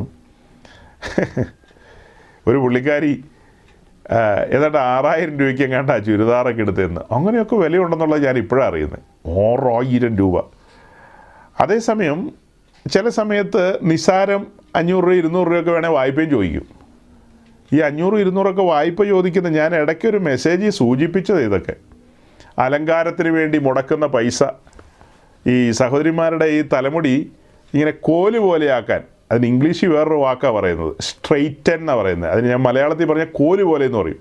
കോല് പോലെയാക്കാനായിട്ട് ഞാൻ ഈ അടുത്ത ദിവസം അറിഞ്ഞത്, അന്ന് ഞാൻ മെസ്സേജിൽ പറഞ്ഞു അതിന് 5000 രൂപയാണ് ആദ്യ ട്രിപ്പെന്ന്. അത് കഴിഞ്ഞിട്ട് അത് എഗെയിൻ ഒന്നുകൂടെ കൊണ്ടുപോയി ഈ ചൂളക്കകത്ത് കയറ്റണം. ചൂളക്കകത്ത് കയറ്റുന്നതിന് വീണ്ടും ഒരു 5000 മുടക്കണമെന്ന്. അപ്പോൾ 10000 രൂപ. My God. പക്ഷേ ഈ പറഞ്ഞ കാര്യത്തിൽ പുഷ്പപുടമൊന്നും ഇല്ല ഈ പെന്തിക്കോസുകാരിയിൽ, ഈ പെന്തിക്കോസുകാരനിലും ഇല്ല. എല്ലാവരും നന്നായിട്ട് കേൾക്കണം കേട്ടോ. എല്ലാവരും കരയുന്നൊരു ദിവസം വരും. കരയുന്ന ഈ ഭൂമി വെച്ചല്ല, ക്രിസ്തുവിൻ്റെ ന്യായാസനത്തിന് മുമ്പാകെ. സത്യത്തിൽ എൻ്റെ ഉള്ളിൽ എനിക്ക് ദേഷ്യവും സങ്കടമൊക്കെ വരാറുണ്ട്. ഗഹനമായ വെളിപ്പാടുകൾ, ആത്മീയ വിഷയങ്ങളൊക്കെ പറയുമ്പോൾ ആളുകൾ ഈ ലോകത്തിന് അനുരൂപരായിട്ട് ജീവിച്ചു പോവുകയാണ്. നോക്കണം, നിങ്ങളുടെ മുമ്പാകെ ഇങ്ങനത്തെ മെസ്സേജുകളൊക്കെ വെളിപ്പെട്ട് വന്നിട്ടുണ്ട്. വിദേശത്തുള്ള സായിപ്പ് എൻ്റെ പ്രസംഗം കേട്ടിട്ടില്ല. സായിപ്പിന് ഇത് മനസ്സിലായോ ഇല്ലയോ എന്നുള്ളതിൽ നിങ്ങളാരും ഉത്കണ്ഠാകുലരാകണ്ട. അവിടെ എങ്ങനെ ഇവിടെ എങ്ങനെയാണെന്നൊക്കെ. ക്രിസ്തുവിൻ്റെ ന്യായാസനത്തിന് മുമ്പാകെ വരുമ്പോൾ ഒരുപക്ഷെ ഇവിടെ ഇരിക്കുന്ന ചില സഹോദരന്മാർ ഇത് കേൾക്കുന്നുണ്ട്, അവരുടെ ഭാര്യമാർ കേൾക്കുന്നില്ല. ഓക്കെ, പക്ഷെ ആ പുള്ളിക്കാരികളെല്ലാം അറസ്റ്റ് ചെയ്യും. അപ്പം അവിടെ വെച്ച് ചോദിക്കും, ഈ വിഷയങ്ങളെക്കുറിച്ച് നീ എന്താ ശ്രദ്ധിക്കാതെ എന്ന് ചോദിക്കുമ്പോൾ, എൻ്റെ ഭർത്താവ് ശ്രദ്ധിക്കായിരുന്നു, എനിക്ക് ആ പാസ്റ്ററെ ഇഷ്ടമല്ലായിരുന്നു, അയാളുടെ പ്രസംഗം ഇഷ്ടമല്ലായിരുന്നു, ഞാൻ അതുകൊണ്ട് കേട്ടില്ല എന്ന് പറയും. അപ്പോൾ കൃത്യമായും പറയും, ഞാൻ അവനെയാണ് ചുമതലപ്പെടുത്തിയത്, നിന്നോട് സംസാരിക്കാൻ വേണ്ടി ഞാൻ ചുമതലപ്പെടുത്തിയത് അവനെയാണ്. നിനക്ക് അത്ര താല്പര്യമില്ലാത്ത ആ ഉപദേശിയെ തന്നെയാണ് ഞാൻ ഈ വിഷയങ്ങൾ ഏൽപ്പിച്ചത്. നീ അന്നേരം സായിപ്പിൻ്റെയും മദാമ്മയുടെയും പുറകെ പോവുകയായിരുന്നു എന്ന് ചോദിക്കും. ലജ്ജിക്കാനിട വരും. അങ്ങ് എത്തിക്കഴിഞ്ഞാലത്തെ കാര്യമാണ് കേട്ടോ. എത്തുന്ന കാര്യത്തിൽ എനിക്ക് സംശയമാണ്. എത്തണമെങ്കിൽ ഒന്നാമത് രക്ഷിക്കപ്പെടണം. കഴിഞ്ഞ 30-35 വർഷമായിട്ട് മലയാളക്കരയിൽ വേണ്ട രീതിയിലൊന്നും സുവിശേഷം മുഴങ്ങുന്നില്ലെന്നേ. ഈ അടുത്ത ദിവസങ്ങളിൽ ഞാൻ ഒത്തിരി പേരെ പരിചയപ്പെട്ടു. ആ പരിചയപ്പെട്ട ആളുകളിൽ തങ്കു വഴി വിശ്വാസത്തിൽ വന്നവർ, താരു വഴി വിശ്വാസത്തിൽ വന്നവർ, കാരു ഇങ്ങനെയൊക്കെ ഒത്തിരി ആളുകളുണ്ട്. അങ്ങനത്തെ ആളുകൾ വഴിയൊക്കെ വിശ്വാസത്തിൽ വന്ന ആളുകളാണ്. അവരോടൊന്നും ഉപദേശം പറയാൻ നമുക്ക് പറ്റത്തില്ല. ഇന്ന് അവരിൽ പലരും ആ കൂട്ടങ്ങളിലൊന്നും അല്ല കൂടുന്നതെങ്കിലും ഈ പറയപ്പെട്ട പല പ്രിയപ്പെട്ടവരോട് ഉപദേശം പറയാൻ പറ്റത്തില്ല. സമർപ്പിത ജീവിതത്തെക്കുറിച്ചൊന്നും പറഞ്ഞാൽ അവർക്ക് ഗ്രഹിക്കാനേ പറ്റുന്നില്ല. അവർ പറയുന്നത് തലയ്ക്ക് മീതെ പോവുക എന്നാണ് പറയുന്നത്. അതിൻ്റെ കാരണം എന്നാ? അവരുടെ ജീവിതത്തിൽ സംഭവിച്ച ഏറ്റവും വലിയ പരാജയം എന്ന് പറയുന്നത് ഈ തലതിരിഞ്ഞ ആളുകളുടെ അടുക്കൽ കയറി ചെന്നു എന്നുള്ളതാണ്. ഈ തലതിരിഞ്ഞ ആളുകളുടെ ഇടയിൽ, സ്വർഗത്തിലെ ദൈവം വേലയ്ക്ക് വിളിക്കാത്ത ആളുകളുടെ ഇടയിൽ കടന്നു ചെന്ന് തെറ്റായ വിത്തുകൾ സ്വീകരിച്ചു. ആ വിത്തുകളൊക്കെ പലതും അകത്ത് കിടക്കുക. ആ വിത്തുകളൊക്കെ പോകണമെങ്കിൽ അതിനു വേണ്ടി നമ്മളിവിടെ ഉഴുതുമറിക്കാൻ ശ്രമിക്കുന്നത്, കലപ്പ കൊണ്ടേ ഉഴുതുമറിക്കാൻ ശ്രമിക്കുന്നത്. കാലങ്ങളായി അകത്ത് പല വിത്തുകളും വീണു. ചിലതൊക്കെ നിഷേധത്തിൻ്റെ വിത്തുകളാണ്. അതുകൊണ്ടാണ് വചനം പറയുമ്പോൾ റിജക്ഷൻ വരുന്നത്. സത്യവചനം പ്രഘോഷിക്കുമ്പോൾ റിജക്ഷൻ വരുന്നതിൻ്റെ കാരണം എന്നാ? അകത്ത് നിഷേധത്തിൻ്റെ വിത്താണ് ഈ ബിരുദന്മാർ ഇട്ട് തന്നിരിക്കുന്നത്. അതായത് ശരിയായ ഉപദേശം പറയുന്ന ദൈവദാസന്മാരെയൊക്കെ അവർക്ക് പുച്ഛമാണ്. അവരെയൊക്കെ അവർ പരീശന്മാരെന്ന് വിളിക്കും. പിന്നെ വിളിക്കാവുന്ന പേരുകളെല്ലാം വിളിക്കും. അതൊക്കെ ഈ പറയപ്പെട്ട ആളുകളൊക്കെ കേട്ടിട്ടുണ്ട്. അതുകൊണ്ട് അവരുടെ ഉള്ളിലും ഇരിക്കും. പെന്തക്കോസ്തിലെ ശുശ്രൂഷകന്മാർ ഉന്തും തള്ളുമായിട്ട് നടക്കുക പലരും. എന്നാലും ഭക്തിക്കൊത്ത് ജീവിക്കുന്ന ധാരാളം ദൈവദാസന്മാർ ഇതിനകത്തുണ്ട്. ഉപദേശത്തെ മുറുകെ പിടിക്കുന്നവർ ഇതിനകത്തുണ്ട്. മനസ്സിലാക്കുക, അത്തരം ദൈവദാസന്മാരൊക്കെ സംസാരിച്ചു തുടങ്ങുമ്പോൾ ആളുകൾ കേൾക്കാൻ മനസ്സില്ലാതെ പോയി കഴിഞ്ഞാൽ പിന്നെ ഈ വെളിപ്പാടുകളൊക്കെ ആർക്ക് വേണ്ടിയിട്ടാണ് ദൈവം തരുന്നത്? ആർക്ക് വേണ്ടിയിട്ടാണ് തരുന്നത്? അപ്പം ഞാൻ ഈ പിക്ചറും കൂടെ കാണിച്ച് പറയാൻ ആഗ്രഹിച്ച കാര്യം ഇത്രയേ ഉള്ളൂ. ഈ പുതിയ നിയമ ശുശ്രൂഷ എന്ന് പറയുന്നത് അതീവ ഗൗരവമാണെന്നുള്ളതാണ് പറഞ്ഞു വരുന്നത്. നമ്മെ ഓരോരുത്തരെയും വിളക്കാക്കി മാറ്റണം. ഈ ലോകത്തിൽ നാം ശോഭിക്കണം, പ്രശോഭിക്കണം. നിങ്ങളുടെ വീട്ടിൽ നാളെ രാവിലത്തേക്കുള്ള ബ്രേക്ക്ഫാസ്റ്റിനുള്ളത് ഉണ്ടോ എന്നുള്ളത് ഇവിടെ വിഷയമല്ലെന്നേ. നിങ്ങൾ നാളെ ഉച്ചയ്ക്ക് അരി അടപ്പത്തിടുക, അതിനുള്ള അരി ഉണ്ടോ എന്നുള്ളതൊന്നും ഇവിടെ സബ്ജക്റ്റ് അല്ല. അതൊക്കെ വേറെ, സെക്കൻഡറി. പ്രൈമറി എന്ന് പറയുന്നത് ദൈവത്തിൻ്റെ ഇഷ്ടപ്രകാരം നിങ്ങൾ ഒരുക്കപ്പെടുന്നുണ്ടോ? നിങ്ങൾ ദൈവരാജ്യ നിമിത്തം ആ ദൈവശക്തി അനുഭവിക്കുന്നുണ്ടോ? ദൈവഹിതം തിരിച്ചറിയുന്നുണ്ടോ? അതൊക്കെ കഴിഞ്ഞിട്ടാണ് ബാക്കി കാര്യത്തിനൊക്കെ പ്രസക്തിയുള്ളൂ. നമ്മുടെ ജീവിതത്തിലെ സാമ്പത്തിക വിഷയങ്ങളോ രോഗത്തിൻ്റെ വിഷയങ്ങളോ അല്ലെങ്കിൽ മറ്റും വിഷയങ്ങളൊക്കെയുണ്ട്. ആ വിഷയമൊക്കെ ഈ പറഞ്ഞ കാര്യത്തിൻ്റെ പിന്നിലേ നിൽക്കുകയുള്ളൂ. അതിനൊന്നുമല്ല പ്രാധാന്യം. നോക്കണം, പുതുതായിട്ട് ആരെങ്കിലും വരികയാണെങ്കിൽ ആ വ്യക്തികളോട് സംസാരിക്കുന്ന രീതിയിലല്ല ഞാൻ നിങ്ങളോട് സംസാരിക്കുന്നത് ഗൗരവമായിട്ടാണ്. നിങ്ങൾ കാലങ്ങളായി ഈ മാർഗത്തിലേക്ക് വന്നു. ഈ മാർഗത്തിലേക്ക് വന്നിട്ട് ഈ മാർഗത്തിൻ്റെ ശക്തിയും മഹത്വവും നിങ്ങൾ അനുഭവിക്കണം. ഇതൊരു കേട്ടുകേഴ്വിയല്ല, ഇതൊരു ഊഹാഭോഗമല്ല. ചത്തേ ചതഞ്ഞെന്നുള്ള പാട്ടും പ്രാർത്ഥനയല്ല. പാട്ടിലും പ്രാർത്ഥനയിലും ഒക്കെ ജീവൻ തുടിക്കണം. നമ്മളുടെ സംസാരങ്ങൾ, നമ്മൾ കാര്യങ്ങളെ ആധികാരികമായി സംസാരിക്കാൻ പ്രാപ്തരായിരിക്കണം. നമ്മുടെ സംസാരം കേൾക്കുമ്പോൾ മറു സൈഡിൽ നിൽക്കുന്നവർക്ക് മനസ്സിലാകണം ഇതൊരു അധികാരത്തിൻ്റെ സ്വരമാണെന്ന്. അല്ലാതെ എന്തെങ്കിലും ഒന്നും പറഞ്ഞാൽ പോരാ. എന്നോട് കഴിഞ്ഞ ദിവസം ഒരു കത്തോലിക്ക സഹോദരൻ സംസാരിക്കാനിടയായി. ആ സഹോദരൻ പറയുന്നത് ഈ ലോകത്തിലുള്ള എല്ലാവരും ദൈവത്തിൻ്റെ മക്കളാണെന്ന്. പോപ്പ് ലിയോ 14 ഇസ്താംബൂളിലെ ബ്ലൂ മോസ്കിൽ പോയി കഴിഞ്ഞ ദിവസം. അപ്പോൾ അവിടെ ചെന്നിട്ട് അദ്ദേഹം പ്രാർത്ഥിച്ചില്ല. അപ്പോൾ അതിനോടുള്ള ബന്ധത്തിൽ ചില വാദങ്ങളും തർക്കങ്ങളും ഒക്കെ ഇങ്ങനെ നടക്കുന്നുണ്ട്. അദ്ദേഹം മോസ്ക് വിസിറ്റ് ചെയ്തു എന്നുള്ളതല്ലാതെ തൻ്റെ മുൻഗാമികളായ പോപ്പുമാരെല്ലാം അവിടെ പോയി പ്രാർത്ഥിച്ചിരുന്നു, എന്നിട്ട് അവരൊക്കെ പറഞ്ഞിരുന്നു നമ്മളെല്ലാം ഒന്നാണെന്ന്. ഇദ്ദേഹം അങ്ങനെയുള്ള സ്റ്റേറ്റ്മെൻറ്റുകളൊന്നും പ്രഖ്യാപിച്ചില്ല. പോയി വിസിറ്റ് ചെയ്തു, ഒരു ടൂറിസ്റ്റ് എന്നുള്ള നിലയിലോ ഏത് രീതിയിലും കൂട്ടാം. അങ്ങനെ പോയിട്ട് തിരിച്ചു വന്നു. അപ്പോൾ കാത്തലിക്കിലെ ആളുകളൊക്കെ അതിനെക്കുറിച്ച് പറയുന്നത് ഈ ലോകത്തിലുള്ള എല്ലാ മനുഷ്യരും ദൈവത്തിൻ്റെ മക്കളാണെന്നാണ്. എല്ലാവരും ദൈവത്തിൻ്റെ മക്കളാണെന്ന്. അത് പെന്തക്കോസ്റ്റ് സമൂഹത്തിലുള്ള ആളുകളും, എല്ലാവരും ഒന്നും പറയില്ല, ഒരുപറ്റം ആൾക്കാർ അങ്ങനെ ചിന്തിക്കുന്ന ആളുകളുണ്ട്, ഒരുപറ്റം ആളുകൾ. അപ്പോൾ ഞാൻ ഈ കാത്തലിക് സ്നേഹിതനോട് ചോദിച്ചു, സുഹൃത്തെ, ഈ ലോകത്തിലുള്ളവരെല്ലാം ദൈവമക്കളാണ്, പിന്നെ ഈ അപ്പോസ്തലന്മാർ എന്തിനാ ലോകം മുഴുവനും നടന്ന് യേശുക്രിസ്തുവിനെ കൈക്കൊണ്ട് ദൈവമക്കളാകുവാനുള്ള അവകാശവും സാഹചര്യവും ഉണ്ട്. നിങ്ങൾ സുവിശേഷ പ്രകാരം ക്രിസ്തുവിനെ കൈക്കൊള്ളുകയാണെങ്കിൽ നിങ്ങൾക്കൊരു ദൈവവൈതലാകാം എന്ന് അവർ പ്രസംഗിക്കേണ്ട കാര്യം ഉണ്ടായിരുന്നു എന്ന് ചോദിച്ചു. അപ്പോൾ അതിനൊക്കെ മുട്ടായുക്തിയും തർക്കമാണ് പറഞ്ഞു വരുന്നത്. നോക്കണം, അതുകൊണ്ടൊക്കെയാണ് നമ്മുടെ ഈ പ്ലാറ്റ്ഫോമിൽ നമ്മൾ ഉപദേശ വിഷയങ്ങൾ കൈകാര്യം ചെയ്യുന്നത്. ഉപദേശ വിഷയങ്ങൾ നിങ്ങൾ ഓരോരുത്തരും തറവുള്ളവരാകണം, പ്രാവീണ്യമുള്ളവരാകണം. നമ്മളുടെ ചുറ്റും പലവിധമായ ഗ്രൂപ്പുകളുണ്ട്. പെന്തക്കോസ്റ്റ് ഉണ്ട്, അതേസമയം ന്യൂ ജനറേഷൻ പെന്തിക്കോസ്റ്റ് ഉണ്ട്.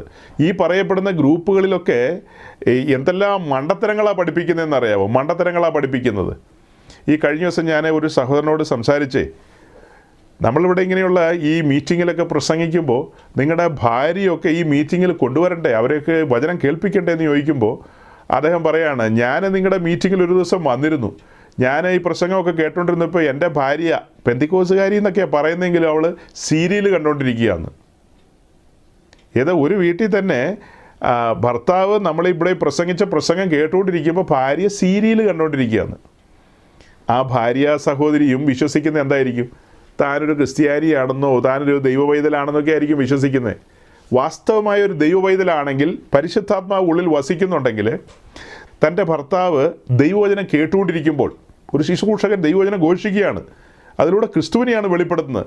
അന്നേരം വീട്ടിലിരുന്ന് സീരിയൽ കാണുക എന്നൊക്കെ പറഞ്ഞു കഴിഞ്ഞാൽ, ഞാൻ ആദ്യം പറഞ്ഞ ആ ഗ്രൂപ്പുകളില്ലേ, അങ്ങനെയുള്ള ഗ്രൂപ്പുകളിൽ നിന്നൊക്കെ വന്നു കഴിഞ്ഞാൽ ആളുകളുടെ തലയ്ക്കകത്ത് ദൈവവചനം കയറില്ല സഹോദരങ്ങളെ, വലിയ പാടാണ്. ഞാൻ നിങ്ങളുടെ ശ്രദ്ധയിലേക്ക് ഒരു വീഡിയോ, ഒന്നിലധികം വീഡിയോസ് ഇന്ന് കാണിക്കും. അത് കാണിച്ചിട്ട് ചില കാര്യങ്ങൾ നിങ്ങളുടെ മുമ്പാകെ കൊണ്ടുവരികയാണ്. എന്തുകൊണ്ടാണ് നമ്മൾ ഇവിടെ ഈ സീരിയസ് ആയ കാര്യങ്ങൾ പറയുന്നത്? മറ്റ് ശുശ്രൂഷകർ പ്രസംഗിക്കുന്ന പോലെ ആളുകളെ കരത്തിലെടുക്കാൻ വേണ്ടിയിട്ടുള്ള പ്രസംഗങ്ങളുണ്ട്. ഇപ്പോൾ എനിക്ക് അറിയാവുന്ന ഒരു ദൈവദാസനുണ്ട് കായംകുളത്തെ. അദ്ദേഹത്തിൻ്റെ പ്രസംഗങ്ങളുടെ ഷോർട്ട് വീഡിയോസ് ഈ സാമൂഹ്യ മാധ്യമങ്ങളിലൂടെ വരും, ഫേസ്ബുക്ക്, യൂട്യൂബ്, അതിലൊക്കെ ആയിരിക്കും. അതിലൊക്കെ വരുന്ന പ്രസംഗങ്ങൾക്കെല്ലാം ഒരേ പാറ്റേണാണ്. അദ്ദേഹത്തിൻ്റെ ആ പ്രസംഗം കേൾക്കുമ്പോൾ നിശ്ചയമായും സഹോദരിമാർ കരയുമെന്നുള്ളത് ഗ്യാരണ്ടിയാണ്. കരയിപ്പിക്കും അദ്ദേഹം. ആ രീതിയിലാണ് ആളുകളെ തന്നിലേക്ക് അടുപ്പിക്കുന്നത്. ക്രിസ്തുവിങ്കിലേക്ക് അടുപ്പിക്കുകയല്ല, തന്നിലേക്ക് അടുപ്പിക്കും. കാരണം ആളുകളുടെ ഹൃദയത്തിലെ ആഗ്രഹങ്ങളും താല്പര്യങ്ങളും ഒക്കെ തിരിച്ചറിഞ്ഞ്, അവരുടെ വിഷമതകളൊക്കെ തിരിച്ചറിഞ്ഞ് അവരെ ആശ്വസിപ്പിക്കുമാർ ആ രീതിയിലുള്ള കാര്യങ്ങളൊക്കെയാണ് പറയുന്നത്. മെജോറിറ്റി ശുശ്രൂഷകർ ആ നിലയിലാണ് നിൽക്കുന്നത്. നമ്മുടെ ചുറ്റും ദുരുപദേശത്തിൻ്റെതായ കാറ്റുകൾ അടിക്കുന്നു, വഞ്ചനകളിലൂടെ ആളുകൾ കടന്നു പോകുന്നു. അതാണ് പത്രോസിൻ്റെ ലേഖനം വായിച്ച് നമ്മൾ ഇടയ്ക്കിടയ്ക്ക് സൂചിപ്പിക്കുന്നത്. നിങ്ങൾ അധർമ്മികളുടെ വഞ്ചനയിൽ കുടുങ്ങി നിങ്ങളുടെ സ്വന്തം സ്ഥിരത വിട്ട് വീണു പോകാതിരിക്കാൻ സൂക്ഷിക്കുന്ന അന്നത്തെ കാലത്തെ ഭക്തന്മാരോട് പറഞ്ഞു. പക്ഷെ നമ്മളിപ്പോൾ ചില ആൾക്കാരോട് പറയുന്നത്, നിങ്ങൾ ഓൾറെഡി അധർമ്മികളുടെ വഞ്ചനയിൽ കുടുങ്ങിക്കിടക്കുകയാണ്, സ്ഥിരത എന്ന് പറയുന്ന കാര്യം നിങ്ങൾക്ക് പറയാൻ കഴിയില്ല. കാരണം വീണ്ടും ജനനത്തെക്കുറിച്ച് നിങ്ങൾ കേട്ടിട്ടില്ല, ക്രിസ്തുവിലൂടെയുള്ള സ്വാതന്ത്ര്യം നിങ്ങൾ അനുഭവിച്ചിട്ടില്ല. നിങ്ങൾ സാമ്പത്തിക സ്വാതന്ത്ര്യവും ഈ ഭൂമിയിൽ എങ്ങനെ ധനവാനാകാമെന്നുള്ള പ്രസംഗമൊക്കെ കേട്ട് എവിടെയോ വന്നു എന്നുള്ള തെറ്റിദ്ധാരണയിലിരിക്കുന്ന മനുഷ്യരാണ്. നിങ്ങളെ ഞങ്ങൾ സുവിശേഷം കേൾപ്പിക്കാനാണ് ആഗ്രഹിക്കുന്നത്, അങ്ങനെയുള്ള ആളുകളെ. അതേസമയം ദൈവരാജ്യത്തിൽ വന്നിട്ടുള്ള ദൈവമക്കൾ ഇത്തരക്കാരുടെ പ്രസംഗങ്ങളൊക്കെ ശ്രദ്ധിച്ചാൽ അവരും വഴുതിപ്പോവും, വീണ് പോകും എന്നുള്ളത് അതൊരു വാസ്തവം തന്നെയാണ്. ഇപ്പം ഞങ്ങൾ ഒരു ചെറിയ വീഡിയോ നിങ്ങളെ ഒന്ന് കാണിക്കാം. ആ വീഡിയോയിൽ പറയുന്നത് നിങ്ങൾ സശ്രദ്ധം കേൾക്കുക. നമ്മളിവിടെ മുന്നമേ എക്സ്പ്ലെയിൻ ചെയ്തിട്ടുള്ള കാര്യമാണത്, പക്ഷെ വീണ്ടും കാണിക്കുന്ന എന്തിനെന്ന് ചോദിച്ചാൽ, ആ വീഡിയോയിലൂടെ സംസാരിക്കുന്ന പ്രസംഗിയുമായി ബന്ധപ്പെട്ട ഒത്തിരി ആൾക്കാരുണ്ട്. അവർ മായാലോകത്താണ്.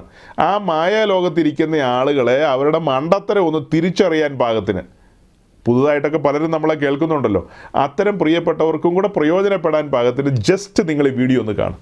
നിങ്ങൾക്ക് ഈ പ്രോസ്പെരിറ്റിയെ കുറിച്ച് മനസ്സിലായിട്ടും നിങ്ങൾ എത്ര പേര് പ്രോസ്പേർഡായി? അതിൻ്റെ കാരണം എന്നാണെന്നറിയോ? രക്ഷ എനിക്ക് മനസ്സിലായതുപോലെ, യേശു എൻ്റെ പാപങ്ങൾക്ക് വേണ്ടി മരിച്ചു എന്നത് മനസ്സിലായതുപോലെ, സമ്പന്നനാക്കാനാണ് യേശു മരിച്ചതെന്നുള്ള അറിവ് എനിക്ക് വെളിപ്പാടായിട്ടില്ല.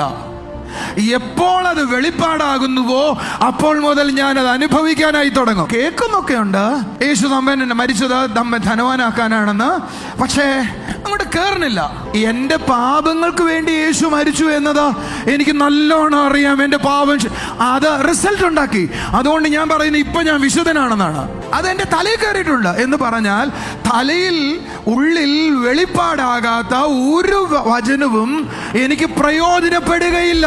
യേശു ദരിദ്രനായത് എന്നെ സമ്പന്നനാക്കാനാണ് എന്ന പുസ്തകം പറയുന്നത്. ഞാൻ ആ സമ്പന്നതയിൽ വിശ്വസിക്കുന്നു. നന്മയും കരുണയും നിന്റെ ആയുഷ്കാലം പിന്തുടരും. ഞാനത് വിശ്വസിക്കുന്നു. ജീവനും ഭക്തിക്കും ഉള്ളതെല്ലാം യേശു ക്രിസ്തുവിലൂടെ നൽകിയിരിക്കുന്നു. ഞാനത് വിശ്വസിക്കുന്നു. ഇത് കൊല്ലം ജില്ലയുടെ കിഴക്ക് ഭാഗത്തുള്ളൊരു ചങ്ങാതിയാണ്. ഈ ചങ്ങാതിയുടെ കൂടെ നടക്കുന്ന ആളുകളൊക്കെ വിചാരിക്കുന്നത് ഇങ്ങനെ യേശു ക്രിസ്തുവിൻ്റെ ശുശ്രൂഷകനാണെന്നാണ്. എന്നാലും നമ്മൾ സ്വർഗദൂതന്മാരെ സാക്ഷി വെച്ച് പറയാണ്, ഇപ്പോൾ നിങ്ങൾ കണ്ട ഈ ചങ്ങാതി യേശുക്രിസ്തുവായിട്ടൊരു ബന്ധമുള്ളയാളല്ല, യേശുക്രിസ്തുവിൻ്റെ ശുശ്രൂഷകനല്ല. ഇദ്ദേഹവുമായി ബന്ധപ്പെട്ട് നടക്കുന്ന ആളുകൾ അവസാനം ചെന്നെത്തുന്ന സ്ഥലത്തിൻ്റെ പേര് തീപ്പൊയ്ക എന്നുള്ളതാണ്. ഒരിക്കലും മടങ്ങി വരാൻ കഴിയാത്ത തീപ്പൊയ്കയിലായിരിക്കും ചെന്നെത്തുന്നത്.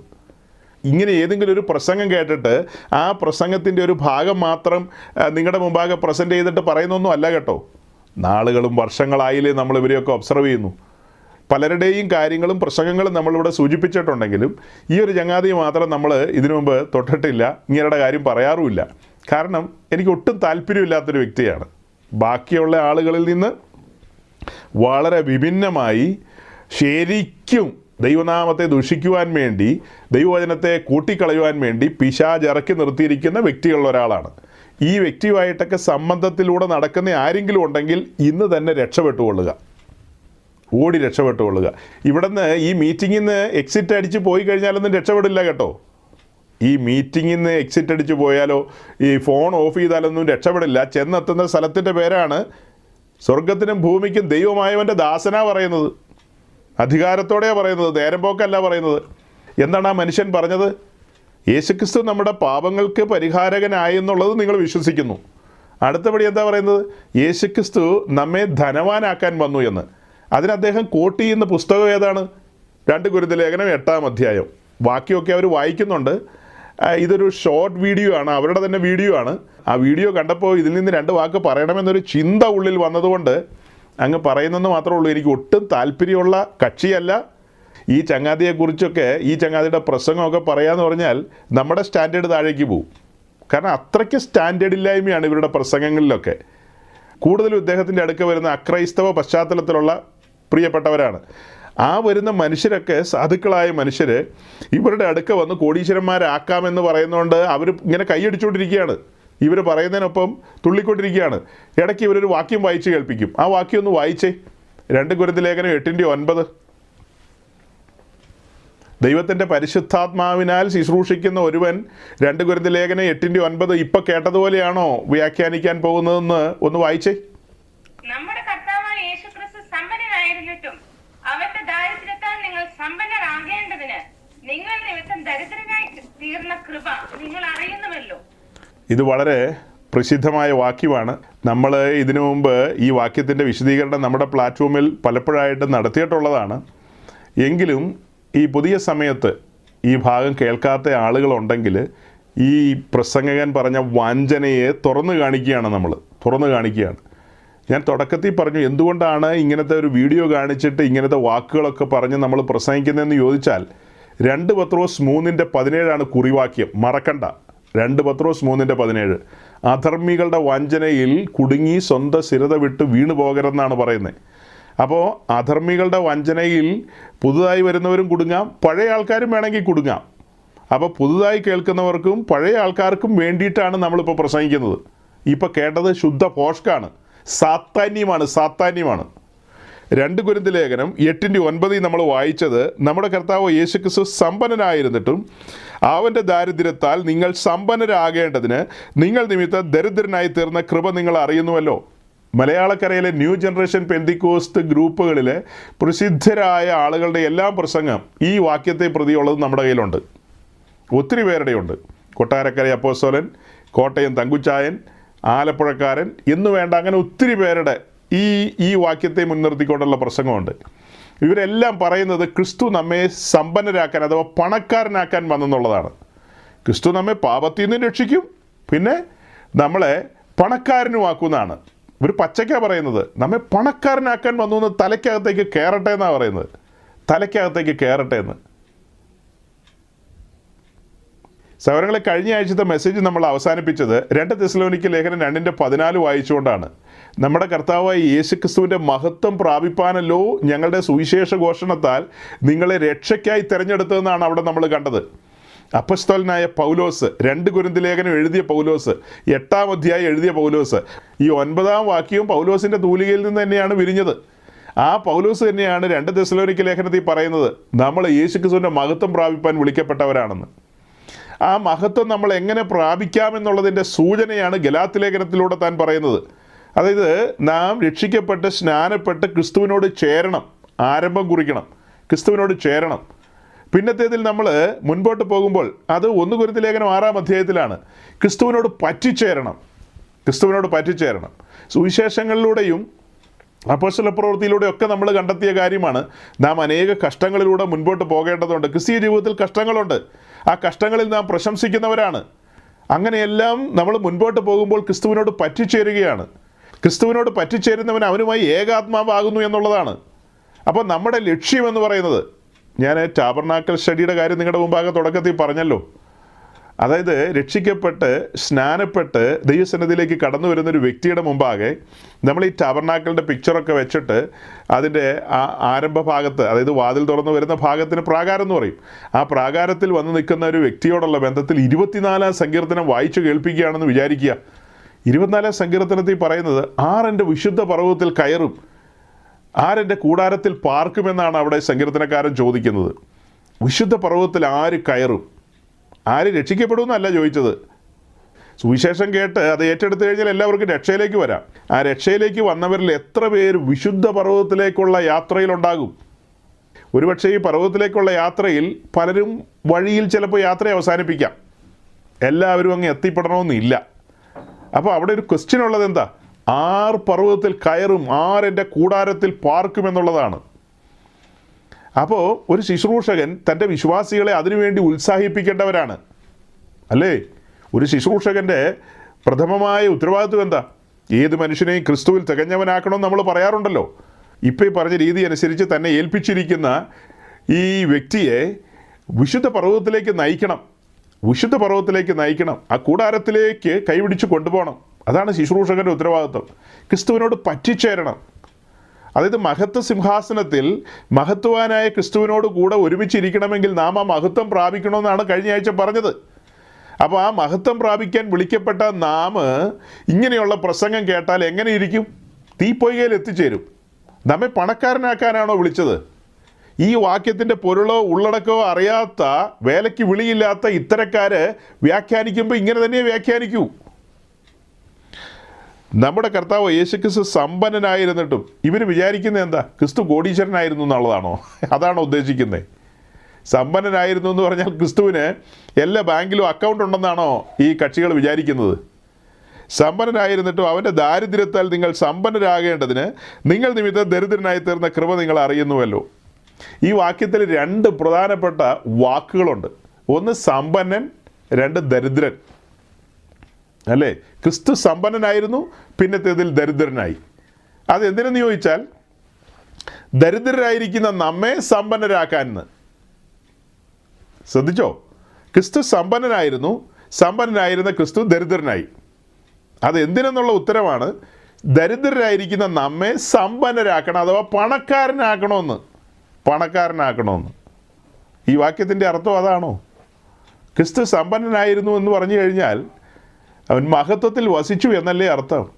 മഹത്വത്തിൽ വസിച്ചവൻ വേഷാൽ മനുഷ്യനായി തീർന്നു എന്നുള്ളതാണ് അവൻ ദരിദ്രനായി തീർന്നു എന്ന് പറഞ്ഞാൽ അർത്ഥം. ക്രിസ്തു കഞ്ഞിക്കില്ലാത്തവനായി തീർന്നു എന്നുള്ളതല്ല അർത്ഥം. തൻ്റെ അക്കൗണ്ടുകളെല്ലാം പൂട്ടി സീൽ ചെയ്തു പോയി എന്നൊന്നും അല്ല അതിൻ്റെ അർത്ഥം. ദരിദ്രനായി എന്ന് പറഞ്ഞാൽ മഹത്വത്തിലിരുന്നവൻ മഹത്വം ഉരിഞ്ഞു വെച്ച് വേഷാൽ മനുഷ്യനായി താണിറങ്ങി വന്നു. ഒടുക്കത്തെ ആദാം.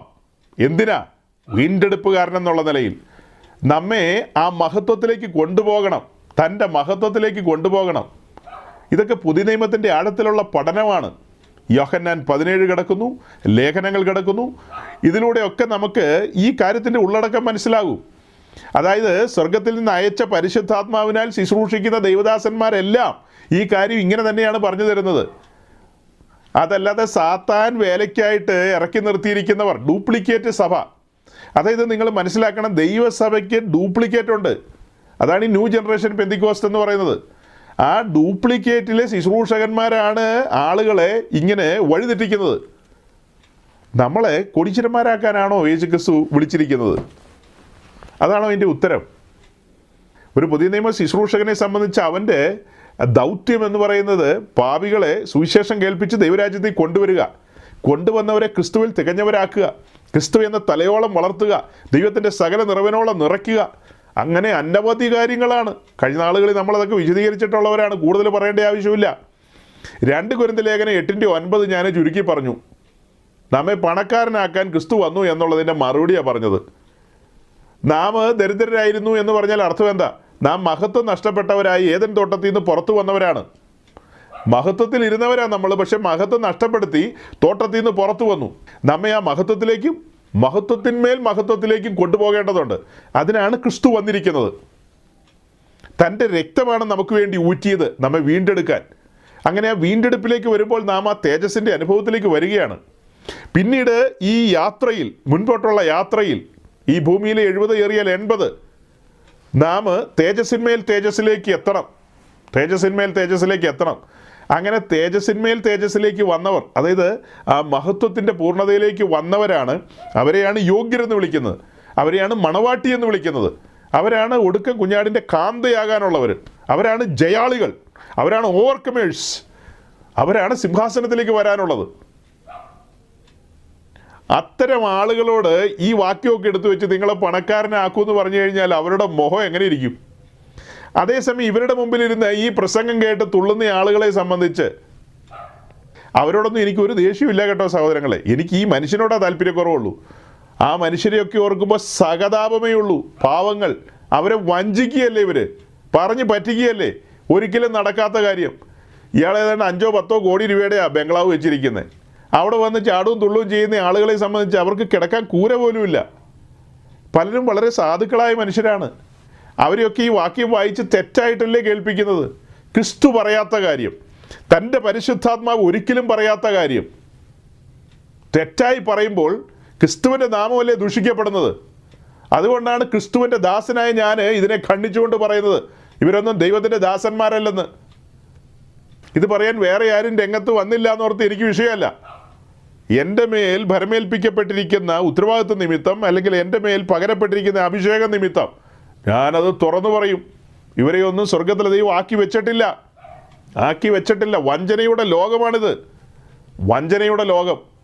സാധുക്കളായ ജനം വഞ്ചിക്കപ്പെടുകയാണ്. ഇവിടെ ഇരുന്ന് കേൾക്കുന്ന നിങ്ങളിൽ വലിയ പങ്കിന് ഇതൊരു ഗൗരവമായിട്ട് തോന്നില്ല. കാരണം എന്താ? നിങ്ങൾക്ക് ഈ വിഷയമൊക്കെ നന്നായിട്ട് അറിയാം. അതുകൊണ്ട് നിങ്ങൾക്കിതൊരു സീരിയസ് ആയിട്ട് തോന്നില്ല.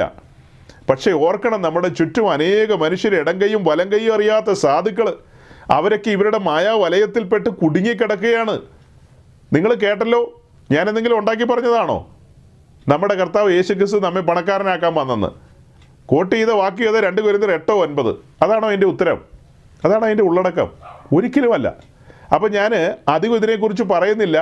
ഇത്തരം ശുശ്രൂഷകരുമായി ബന്ധപ്പെട്ട് ആരെങ്കിലും എന്നെ കേൾക്കുന്നുണ്ടെങ്കിൽ, അല്ലെങ്കിൽ ഏതെങ്കിലും കേൾക്കുന്നവരുടെ ഭാര്യയോ ഭർത്താവോ ഒക്കെ ഇതിൽ കുരുങ്ങിക്കിടപ്പുണ്ടെങ്കിൽ ബുദ്ധി ഉപദേശിച്ചു കൊള്ളുക. അല്ലെങ്കിൽ ഒടുക്കം നിങ്ങൾക്ക് അവരെ കാണാൻ കഴിയില്ല. അവർ ചെന്നെത്തുന്ന സ്ഥലം വേറെ ആയിരിക്കും. ലക്ഷ്യം മാറിപ്പോകും. കുറിച്ചു വെച്ചോ. ഇനി നിങ്ങളുടെ മുമ്പാകെ ഞാനൊരു പിക്ചറും കൂടെ ഒന്ന് കാണിക്കുകയാണ്. വേഗം അവസാനിപ്പിക്കാം. 2 പത്രോസ് 3:17 ഓർമ്മയിലിരിക്കട്ടെ. അധർമ്മികളുടെ വഞ്ചനയിൽ കുടുങ്ങി സ്വന്തം സ്ഥിരത വിട്ട് വീണു പോകാതിരിപ്പാൻ സൂക്ഷിച്ചു കൊള്ളണമെന്ന് പത്രോസ് പറയുന്നു. കഴിഞ്ഞ 2-3 ആഴ്ചകളായി അധർമ്മികളുടെ വഞ്ചനയിൽ കുടുങ്ങി സ്വന്തം സ്ഥിരത വിട്ട് വീണു പോകാതിരിപ്പാൻ സൂക്ഷിക്കണമെന്ന് നമ്മൾ പറഞ്ഞുകൊണ്ടിരിക്കുകയായിരുന്നു. ഇത്രയും നേരം പറഞ്ഞത് ന്യൂ ജനറേഷൻ പെന്തിക്കോസ്തിലെ ഒരു പ്രധാന പ്രസംഗിയുടെ കാര്യമാണ്. അതുപോലെ തന്നെ ന്യൂ ജനറേഷൻ പെന്തിക്കോസ്തിലെ ഒരു പ്രധാനപ്പെട്ട, അവർ പറയുന്ന അവരുടെ ഒരു അപ്പോസ്തോലൻ, കൊട്ടാരക്കര അപ്പോസ്തോലൻ, അദ്ദേഹം നടത്തുന്ന കൺവെൻഷൻ അത് വരാൻ പോകുന്നേ ഉള്ളൂ അല്ലേ? ഡിസംബർ മാസത്തിലാണ്. യെസ്, അത് വരുന്നേ ഉള്ളൂ. ആ ഡിസംബർ മാസത്തിലെ കൺവെൻഷനിൽ പ്രസംഗിക്കുന്നത് CSIയിലെ ബിഷപ്പിനെ വിളിച്ച് വലിയ പ്രസംഗം നടത്തിയ ചർച്ച് ഓഫ് ഗോഡിലെ പ്രധാന പാസ്റ്റർ, റാന്നിക്കാരൻ പാസ്റ്ററാണ് ആ പിക്ചറിൽ ഉള്ള ഒരാൾ. പിന്നെ ഒരാളും റാന്നിക്കാരൻ തന്നെയാണ്, കരയുന്ന പാസ്റ്റർ. ആവർത്തന പുസ്തകം 28-ാം അധ്യായം വായിച്ചിട്ട് അദ്ദേഹം പലപ്പോഴായിട്ട് കരഞ്ഞിട്ടുണ്ട്. അതായത് നമ്മൾ കോടീശ്വരന്മാരും സമ്പന്നന്മാരും ആകാത്തതിലുള്ള അദ്ദേഹത്തിൻ്റെ സങ്കടം. കൊരിന്ത്യർക്ക് എഴുതിയ 2-ാമത്തെ ലേഖനം 8-ാമത്തെ അധ്യായത്തിലെ തിരുവചനം കൂടെ നമുക്ക് ചേർന്ന് പറഞ്ഞ് പ്രാർത്ഥിക്കാം. വിശ്വാസത്തോടെ എല്ലാവരും എന്നോടൊപ്പം ഈ വചനങ്ങൾ കൂടെ പറഞ്ഞ് പ്രാർത്ഥിക്കുക. വചനം പറഞ്ഞ് പ്രാർത്ഥിക്കുന്ന ഭയങ്കര ശക്തിയാണ്. അതുകൊണ്ട് തന്നെ നമ്മുടെ കർത്താവായ യേശുക്രിസ്തു സമ്പന്നനായിരുന്നിട്ടും, എല്ലാവരും ചേർന്ന് പറഞ്ഞാട്ടെ, നമ്മുടെ കർത്താവായ യേശുക്രിസ്തു അവന്റെ ദാരിദ്ര്യത്താൽ നമ്മൾ സമ്പന്നരാകേണ്ടതിന് അവിടുന്ന് നമ്മൾ നിമിത്തം ദരിദ്രനായി തീർന്ന കൃപ ഞങ്ങൾ അറിയുന്നുവല്ലോ. എന്തിനാണെന്ന് 2 കൊരിന്ത്യർ ലേഖനം 10:11. ഇങ്ങനെ ദൈവത്തിന് ഞങ്ങളാൽ സ്തോത്രം വരുവാൻ കാരണമായിരിക്കുന്ന ഔദാര്യമൊക്കെയും കാണിക്കേണ്ടതിന് സകലത്തിലും സമ്പന്നന്മാരാകും. എന്തിന്? വാരി കർത്താവിൻ്റെ വേലയ്ക്ക് കൊടുക്കുവാൻ, വാരി സാധുക്കൾക്ക് കൊടുക്കുവാൻ, അങ്ങനെ സ്തോത്രം വരുവാൻ കാരണമായ ഔദാര്യം കാണിക്കേണ്ടതിന് സകലത്തിലും സമ്പന്നരാകും. കർത്താവേ, ഞങ്ങൾ ഒരുമിച്ച് ഈ ജനത്തിന് വേണ്ടി പ്രാർത്ഥിക്കാൻ പോവുകയാണ്. നമുക്ക് ഒരുമിച്ച് അനുഗ്രഹിക്കാം. നിങ്ങളുടെ കുടുംബാംഗങ്ങൾ പരസ്പരം ഒന്ന് കരങ്ങളെയൊക്കെ കോർത്ത് പിടിച്ച് വിശ്വാസത്തോട് പറഞ്ഞേ, വായ്പ വാങ്ങിയില്ല, എന്നാൽ വായ്പ കൊടുക്കും. നീ വാലല്ല തലയാകും. താഴ്ച പ്രാപിക്കുകയില്ല, ഉയർച്ച പ്രാപിക്കും. ഇതിൻ്റെ അവസ്ഥകളെല്ലാം ശൂന്യമായിരിക്കാവുന്ന വിശ്വാസത്തോടെ ഈ വചനം വിളിച്ചു പറഞ്ഞ് ആ വായ്പ വാങ്ങുകയില്ല. പിതാവേ, ഞാൻ ഈ ജനത്തിന് വേണ്ടി പ്രാർത്ഥിക്കുന്നു. 2 വട്ടവും കൂട്ടിമുട്ടാൻ ഭാരപ്പെടുന്ന ഞങ്ങളുടെ പ്രിയപ്പെട്ടവര്, എന്നിട്ട് ഈ രാത്രിയിൽ 11 മണിയോടടുക്കുന്ന ഈ സമയത്ത് ജനങ്ങൾ വിശ്വാസത്തോടെ അങ്ങയുടെ സന്ധിയിൽ ഈ പുതിയ സാമ്പത്തിക വർഷത്തിൽ സമർപ്പിച്ച് പ്രാർത്ഥിക്കുന്ന ഞങ്ങളുടെ പ്രിയപ്പെട്ടവരെ ഞങ്ങൾ ഓർക്കുന്നു. കർത്താവേ, ഈ ജനം വായ്പ വാങ്ങാനിടയാകല്ലേ. ഇവർ വായ്പ കൊടുക്കുന്നവരാകണമേ. ഇവർ ജയിലല്ല ഹേടാകണേ, വാലല്ല തലയാകണമേ. ഇവരെ ചോർത്തിക്കളയുന്ന ശത്രുക്കൾ 7 വഴിയായി ചിതറിപ്പോകണേ. അവരുടെ കളപ്പുരകളിൽ സമൃദ്ധി കൊണ്ട് നിറയണേ. അവരുടെ കൊട്ടയും മാവ് ഒഴിച്ചെത്തോട്ടെ അനുഗ്രഹിക്കപ്പെടണേ. കർത്താവേ, ഞങ്ങളുടെ ദൈവമോ, ഞങ്ങളുടെ ബുദ്ധിമുട്ട് മാറ്റേണ്ടതിന് അവിടുന്ന് സമ്പന്നായിരുന്നിട്ടും ഞങ്ങൾ നിമിത്തം ദരിദ്രനായി ഞങ്ങൾ സമ്പന്നരാകും. ആ കൃപയിൽ വിശ്വസിച്ചുകൊണ്ട് ഈ മക്കൾക്ക് വേണ്ടി ഇപ്പം പ്രാർത്ഥിക്കും. താൻ തന്നെ ഞങ്ങളുടെ ബുദ്ധിമുട്ടൊക്കെ തൻ്റെ ധനത്തിൻ്റെ മഹത്വത്തോടെ തീർത്തു തരാമെന്ന് പറഞ്ഞവനെ ഞങ്ങളത് വിശ്വസിച്ച് ഈ ജനത്തിന് വേണ്ടി പ്രാർത്ഥിക്കുന്നു. പിതാവിൻ്റെയും പുത്രൻ്റെയും പരിശുദ്ധാത്മാവിൻ്റെയും നാമത്തെ ബിസിനസ്സുകാർ അനുഗ്രഹിക്കപ്പെടട്ടെ, ബിസിനസ്സുകാർ അനുഗ്രഹിക്കപ്പെടട്ടെ, ബിസിനസ്സുകാർ അനുഗ്രഹിക്കപ്പെടട്ടെ. ഈ പുതു സാമ്പത്തിക വർഷത്തെ ഞങ്ങൾ പിതാവിൻ്റെയും പുത്രൻ്റെയും പരിശുദ്ധാത്മാവിൻ്റെ നാമത്തിൽ അനുഗ്രഹിച്ച് അത് കഴിഞ്ഞിട്ടുള്ളത് ഒരു മെയിൻ ലൈൻ പെന്തിക്കോസിലെ പാസ്റ്ററാണ്. ലാസ്റ്റ് ഇരിക്കുന്ന ഒരു കുമളിക്കാരൻ പാസ്റ്ററാണ്. അദ്ദേഹം ഈ കൊട്ടാരക്കരയിലെ ഒരു സ്ഥിരം പ്രസംഗനാണ്. അദ്ദേഹവും ഈ പിക്ചറിൻ്റെ ഏറ്റവും മുകളിൽ കാണുന്നയാളും കൊട്ടാരക്കരയിലെ സ്ഥിരം പ്രസംഗരാണ്. അവരൊക്കെ ഇവരെല്ലാം അവിടുത്തെ സ്ഥിരം പ്രസംഗരാണ്. ഇവരെല്ലാം അവിടുത്തെ സ്ഥിരം പ്രസംഗരാണ്. 2 പത്രോസ് 3:17 ഓർമ്മയിലിരിക്കട്ടെ. ഈ പിക്ചർ നിങ്ങൾ കണ്ടു. ഇത് കഴിഞ്ഞിട്ട് ഞങ്ങളൊരു വീഡിയോയും കൂടെ നിങ്ങളുടെ മുമ്പാകെ കാണിക്കുകയാണ്. അതായത് കൊട്ടാരക്കരയിലെ ഈ കൺവെൻഷനിൽ പങ്കെടുക്കുന്ന ഇവരെല്ലാം മെയിൻ ലൈൻ പെന്തിക്കോസിലെ ശുശ്രൂഷകരാണ്. നമുക്ക് അവരോടെല്ലാം സ്നേഹബഹുമാനങ്ങളുണ്ട് നിശ്ചയമായും. പക്ഷെ അവരറിയുന്നില്ല അവർ ചെയ്യുന്ന പാതകത്തിൻ്റെ ആഴം എത്രത്തോളമാണെന്ന്. ഇവർ സത്യസുവിശേഷം പ്രസംഗിക്കുന്നവരാണെങ്കിൽ, ഇവർ ഉപദേശം പറയുന്നവരാണെങ്കിൽ, ഇവർ യഥാർത്ഥ പാത തുറക്കുന്നവരാണെങ്കിൽ കൊട്ടാരക്കരക്കാരൻ ഇവരെ രണ്ടാമത് വിളിക്കുമോ? ഇവർ ശരിയായ വാതിൽ പ്രസംഗിക്കുന്നവരാണെങ്കിൽ, വാതിൽ എന്ന് പറഞ്ഞാൽ സുവിശേഷം, ഇവർ ക്രൂശിക്കപ്പെട്ട ക്രിസ്തുവിനെ തന്നെ പ്രസംഗിക്കുന്നവരാണെങ്കിൽ കൊട്ടാരക്കര പിന്നെ വിളിക്കൂ ഇവരെ? ഇവർ വേർപാടിനെക്കുറിച്ചും വിശുദ്ധിയെക്കുറിച്ചും പ്രസംഗിക്കുന്നവരാണെങ്കിൽ നമ്മൾ സമർപ്പിതരായിരിക്കണം, ഈ ലോകത്തിന് നമ്മൾ അനുരൂപരാകരുത് എന്നൊക്കെയുള്ള കാര്യങ്ങൾ പ്രസംഗിക്കുകയാണെങ്കിൽ, ഉപദേശിക്കുകയാണെങ്കിൽ, പഠിപ്പിക്കുകയാണെങ്കിൽ ശ്രീമാൻ കൊട്ടാരക്കര ഇവരെ പിന്നെ വിളിക്കുമോ? ഒരിക്കലും വിളിക്കത്തില്ല. പിന്നീട് വിളിക്കില്ലെന്നുള്ളത് തന്നെയാണ് എൻ്റെ ഒരു ബോധ്യം. സത്യം പ്രസംഗിക്കുന്ന ആളുകളെ രണ്ടാമത് വിളിക്കുമോ? പലയിടത്തും വിളിക്കില്ല. അല്ലെങ്കിൽ അവർ സത്യത്തെ സ്നേഹിക്കുന്നവരായിരിക്കണം. അവർ ഇടുക്കമുള്ള വാതിലും ഞെരുക്കമുള്ള വഴിയേയും കുറിച്ച് അഭിമാനിക്കുന്നവരും അത് പ്രസംഗിക്കുന്നവരും അങ്ങനെയുള്ളവരായിരിക്കണം. അനുദിനം ക്രൂശ് എടുക്കാനായിട്ട് പ്രോത്സാഹിപ്പിക്കുന്നവരായിരിക്കണം. ഈ പറയപ്പെട്ട ആളുടെ ചില പ്രസംഗങ്ങളൊക്കെ മുന്നമേ നമ്മൾ കേട്ടിട്ടുള്ളതാണ്. കൊട്ടാരക്കരയിൽ ദൈവത്തിൻ്റെ ആലയം പണിയാനായിട്ട് ഉത്സാഹിച്ച ആൾക്കാരാണ് അവർ. അതേസമയം നമ്മളെന്താ ദൈവവചനത്തിലൂടെ കണ്ടെത്തിയത്? ഈ തലമുറയിൽ സ്വർഗത്തിലെ ദൈവം നമ്മയാണ് തൻ്റെ ആലയമായിട്ട് തിരഞ്ഞെടുത്തിരിക്കുന്നത്. ദൈവത്തിന് അറ്റ് എ ടൈം 2 ആലയം ഇല്ല. സമാഗമന കൂടാരം ഉള്ളപ്പോൾ യെരുശലേം ദേവാലയം ഇല്ല. അത് അവസാനിപ്പിച്ചിട്ടാണ് യെരുശലേം ദേവാലയം പണിത്. അത് തകർത്ത് കളഞ്ഞിട്ടാണ് ദൈവസഭ മുന്നോട്ട് റൺ ചെയ്യുന്നത്.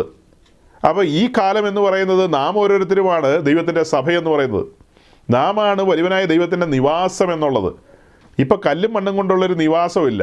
അങ്ങനെ ഒരു ദൈവാലയം ഇന്ന് സ്വർഗത്തിലെ ദൈവം പണിയുന്നില്ല, നമ്മയാണ് പണിയുന്നത്. നമ്മെ പണിതൊരുക്കുന്ന വിഷയവുമായി ബന്ധപ്പെട്ടാണ് യോഹന്നാൻ 14 ചില കാര്യങ്ങളുള്ളത്. അതിലേക്ക് ഞാൻ കടക്കുന്നില്ല, വിശദീകരിക്കേണ്ട കാര്യങ്ങളാണ്. ഇപ്പോൾ ഈ പിക്ചർ നിങ്ങളെ കാണിച്ചതും ഒരു വിശദീകരണത്തിലേക്ക് പോകുന്നതും എൻ്റെ ഉള്ളിൽ ഭയങ്കരമായ ഒരു സങ്കടം വന്നിട്ടാണ് സഹോദരങ്ങളെ. പെന്തക്കോസ്ത് എന്ന് പറയുന്ന ആ ഒരു സമൂഹം, അത് ഉപദേശത്തിൽ മുറുകെ പിടിച്ച് നിൽക്കേണ്ട ഒരു സമൂഹമാണ്. ലഭിക്കപ്പെട്ട വെളിപ്പാടുകളും ബോധ്യങ്ങളും ഒക്കെ കൈമോശം വന്ന് ഇണയല്ലാ പിണകൾ കൂടി പലരോടും കൂട്ടുചേരുകയാണ്. ഉപദേശവുമായിട്ടൊരു ബന്ധമില്ലാത്ത ആളുകളോടാണ് കൂട്ടുചേരുന്നത്. ഇപ്പോൾ നമ്മൾ വായിച്ച് 2 കൊരിന്ത്യർ 8:9 യേശുക്രിസ്തു നമ്മെ പണക്കാരനാക്കാൻ വന്നു എന്ന് പറയുന്നയാളാണ് ഈ കൊട്ടാരക്കര ഉപദേശി. അവിടെ ചെന്നിട്ട് അങ്ങനെയല്ലെന്ന് ഈ പിക്ചറിൽ കണ്ട ആളുകൾക്ക് പ്രസംഗിക്കാൻ പറ്റുമോ? പറ്റുമെന്ന് ചോദിച്ചാൽ ഒരു തവണ പറ്റും. പിന്നീട് വിളിക്കുമോ? പിന്നീട് വിളിക്കില്ല. അതല്ല ആ വചനത്തിൻ്റെ ഉത്തരം എന്നുള്ളത് തറപ്പിച്ച് പറയാൻ ഇവർക്ക് കഴിയില്ല. ഇവരൊന്നും എങ്ങും തൊടാതെ പ്രസംഗിച്ച് കയ്യടി വാങ്ങിച്ച് നല്ല പിള്ള ചമഞ്ഞ് അടുത്ത കൊല്ലം പോവും. ഇടയ്ക്ക് ഉപവാസ പ്രാർത്ഥനയ്ക്കും പിന്നീട് പോവും. അങ്ങനെയൊക്കെ പോയി വന്നും നിൽക്കും. അതിനിടയിൽ കർത്താവിൻ്റെ കുഞ്ഞുങ്ങൾക്ക് വഞ്ചനയുടെ ഒരു ലോകത്താണ് നമ്മൾ ജീവിക്കുന്നതെന്ന് അറിയിക്കാൻ വേണ്ടിയിട്ടാണ് ഞാൻ ആ പിക്ചർ കാണിച്ചത്. ഇതിനോട് ചേർത്തൊരു വീഡിയോയും കൂടെ നിങ്ങളെ കാണിക്കുകയാണ്. ആ വീഡിയോ ഒന്ന് കാണിച്ചേ. They just released a study. This will bless Bruno, I think. They just released a study that more people are healed in a Catholic church than Pentecostal churches. No, it's a fact. That's an absolute fact. The studies have proven it. Because Catholic people revere the Eucharist. More people get healed in a Catholic church during communion than Pentecostals during church attendance or communion, because to us it's symbolic. Well, Jesus didn't say this is symbolic of my body. He said this is my body. He didn't say this is symbolic of my blood. He said this is my blood. And I believe that in the spirit it is his body. In the spirit it's his blood. So you revere it. There's healing in communion. Absolutely. I've seen it happen in my own ministry. And there's healing in the Catholic churches because these people are devoted and show up every Sunday. They don't church hop. We hop, they don't. That's why we're sick and many of them are healed. Miraculous, powerful stuff going on in those churches, Catholic churches. People just miracles like you can't believe. Miracles are breaking out today in Coptic churches in Egypt for the same reasons. You ought to go on YouTube and look up Father Makari. He'll blow your head off in a good way. You'll see miracles you can't believe in his ministry. I met that amazing man, Makari. Just put the word Makari. MCC or MKK, it'll come out, whatever. There's not a whole lot of Makaris out there. നമ്മളിത് മുന്നമേ കാണിച്ചിട്ടുള്ളതാണ്, വിശദീകരിച്ചിട്ടുള്ളതാണ്. Just നിങ്ങളുടെ മുമ്പിൽ അതൊന്ന് present ചെയ്യാൻ വേണ്ടിയിട്ടാണ്. നമ്മൾ യൂട്യൂബിലേക്ക് വരുമ്പോൾ ആ വീഡിയോ ഫുള്ളിടും. ഇപ്പോഴാണ് ഞാൻ നമ്മുടെ പാർട്ടിസിപ്പൻസിനെയൊക്കെ കണ്ടത്. ഇവിടെ പാസ്റ്റർമാർ ഒത്തിരി പേര് ഇരിപ്പുണ്ട്. അപ്പോൾ പാസ്റ്റർമാരോടും കൂടിയാണ് ഞാൻ പ്രസംഗിക്കുന്നത്. 2 പത്രോസ് 3:17 ഞാൻ തുടക്കത്തിൽ പറഞ്ഞു, അധർമ്മികളുടെ വഞ്ചനയിൽ കുടുങ്ങി സ്വന്തം സ്ഥിരത വിട്ട് വീണു പോകരുതെന്ന്. വളരെ കൃത്യമായിട്ടാണ് ആ വാക്യം പറഞ്ഞത്. അത് കഴിഞ്ഞിട്ടാണ് ആ പിക്ചർ കാണിച്ചത്. കൊട്ടാരക്കര നടക്കുന്ന കൺവെൻഷനിൽ പെന്തക്കോസ്റ്റിലെ പാസ്റ്റേഴ്സാണ് പ്രസംഗിക്കാൻ പോകുന്നത്. അത് പോകുന്നതിൽ തെറ്റില്ല, എവിടെ വിളിച്ചാലും നമുക്ക് പോകാം. പക്ഷേ ഇവരൊക്കെ സ്ഥിരം അവിടുത്തെ ആളുകളാണ്, അവിടെ പോയി പ്രസംഗിക്കുകയും പറയുകയൊക്കെ ചെയ്യുന്നത്. അപ്പോൾ ആ കൺവെൻഷൻ നടത്തുന്നയാൾ 2 കൊരിന്ത്യർ ലേഖനം 8:9 എന്ന് പറയുന്നത് യേശുക്രിസ്തു വന്ന് നമ്മെ പണക്കാരനാക്കാനെന്നുള്ളതാണ്. അത് മാത്രമല്ല, ഒത്തിരി കാര്യങ്ങൾ, വചനവിരുദ്ധമായ കാര്യങ്ങൾ പറയുന്നയാളാണ് അദ്ദേഹം. അദ്ദേഹത്തെ ഒന്നും ദൈവസഭയുടെ ശുശ്രൂഷകനായിട്ട് ഞാൻ ഒരിക്കലും പരിഗണിച്ചിട്ടില്ല കേട്ടോ. ദൈവസഭയിലെ ശുശ്രൂഷകനാണെങ്കിൽ പ്രാഥമികമായി അറിഞ്ഞിരിക്കേണ്ടതായ ഒത്തിരി കാര്യങ്ങളുണ്ട്. അതൊന്നും അദ്ദേഹത്തിന് പിടികിട്ടിയിട്ടില്ല.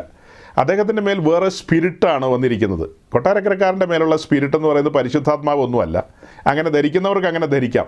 ഇപ്പം നിങ്ങൾ കണ്ട ഈ വീഡിയോയിൽ ആദ്യം ആ പിക്ചർ കാണിച്ചിട്ട് ഈ വീഡിയോ കാണിച്ചതിൻ്റെ രഹസ്യം എന്തെന്ന് ചോദിച്ചു കഴിഞ്ഞാൽ, ഈ വീഡിയോയിലൂടെ ലോകപ്രശസ്തനായ ബെനിഹിൻ പറയുന്നതാണ്, അതായത് പെന്തക്കോസ്റ്റ് ഗ്രൂപ്പുകളുടെ ഹോളി കമ്മ്യൂണിയൻ, അതായത് നമ്മൾ പറയുന്ന തിരുമേശ, അതിനകത്ത് പങ്കെടുക്കുന്നതും കത്തോലിക്കരുടെ കുർബാനയിൽ പങ്കെടുക്കുന്നതും തമ്മിലുള്ള വ്യത്യാസമാണ്.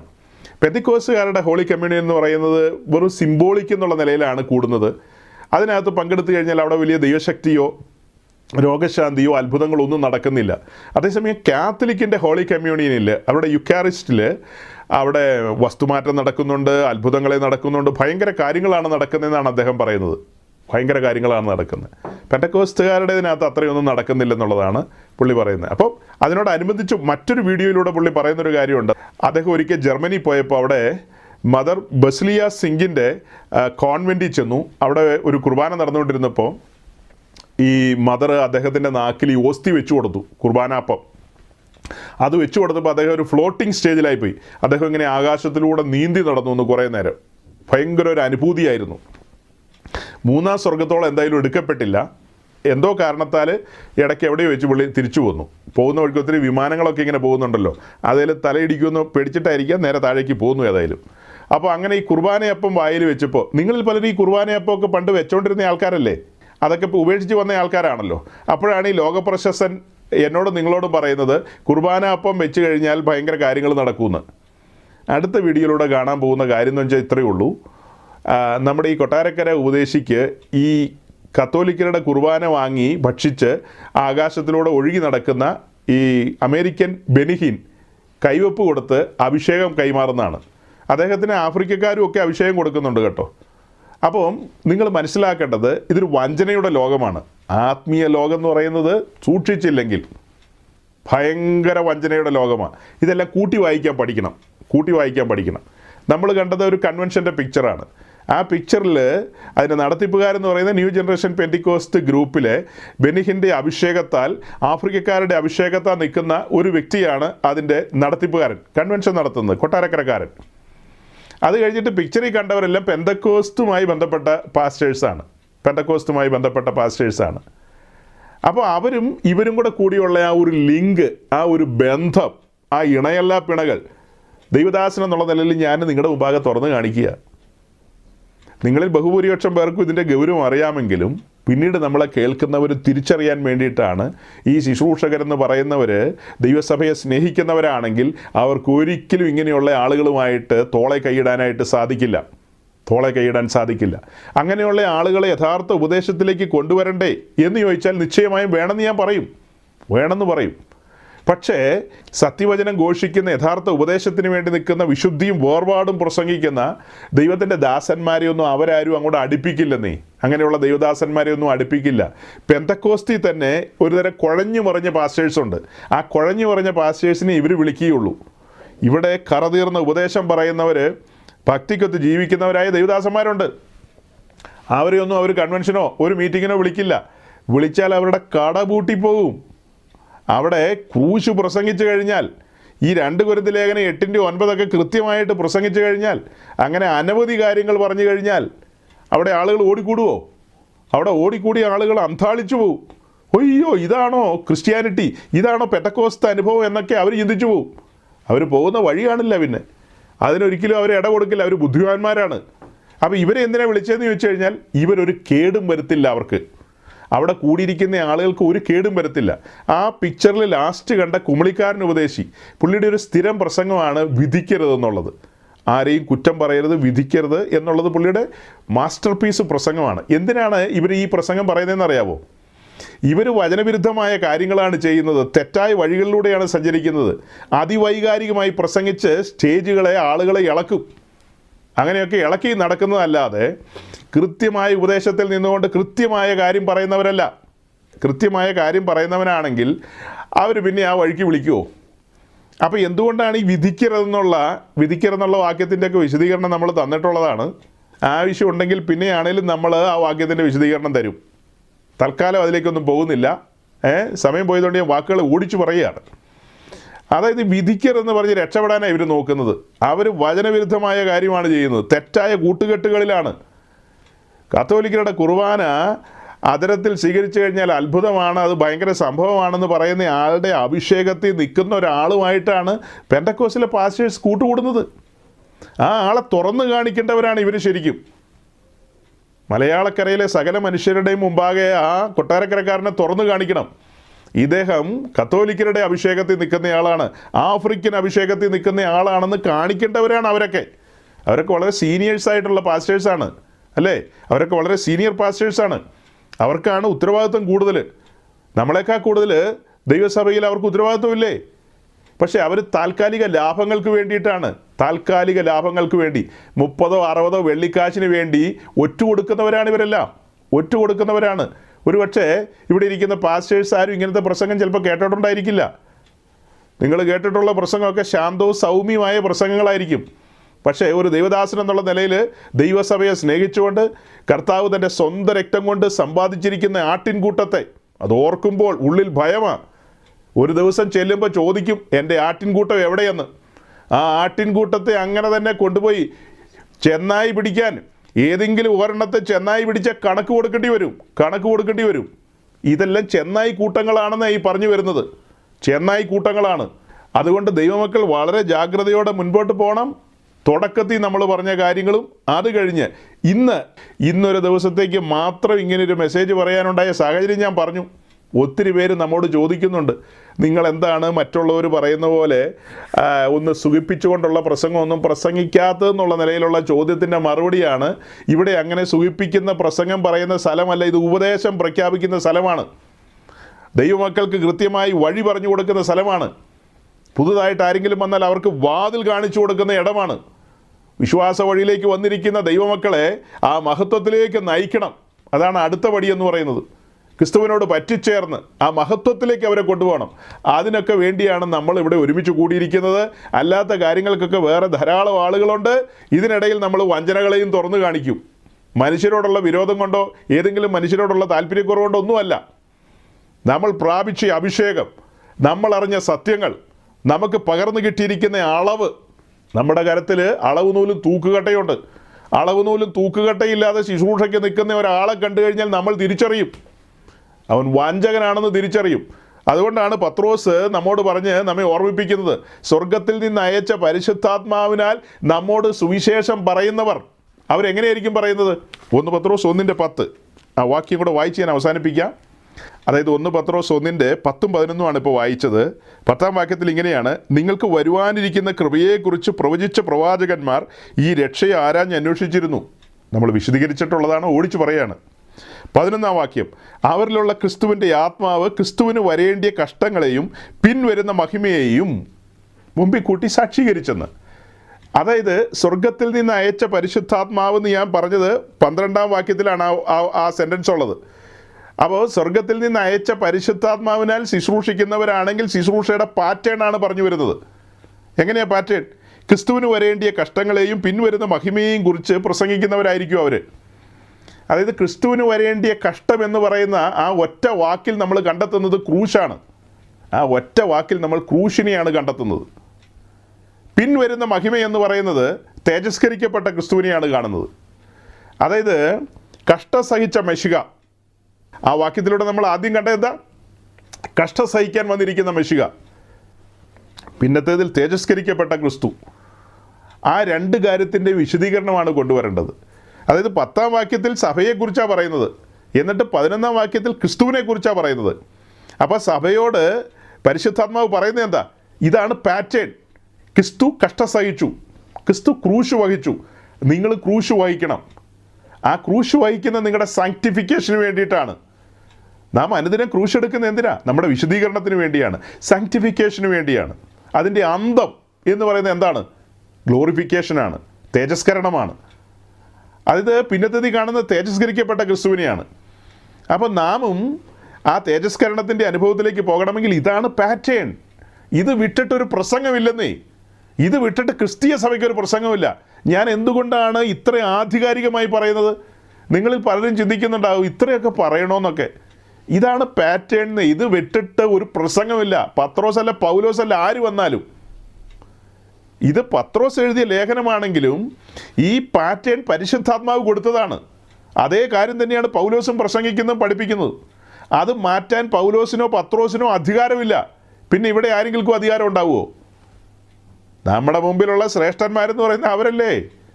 അവരുടെ മീതെ ആരെയും നമ്മൾ കാണുന്നില്ല.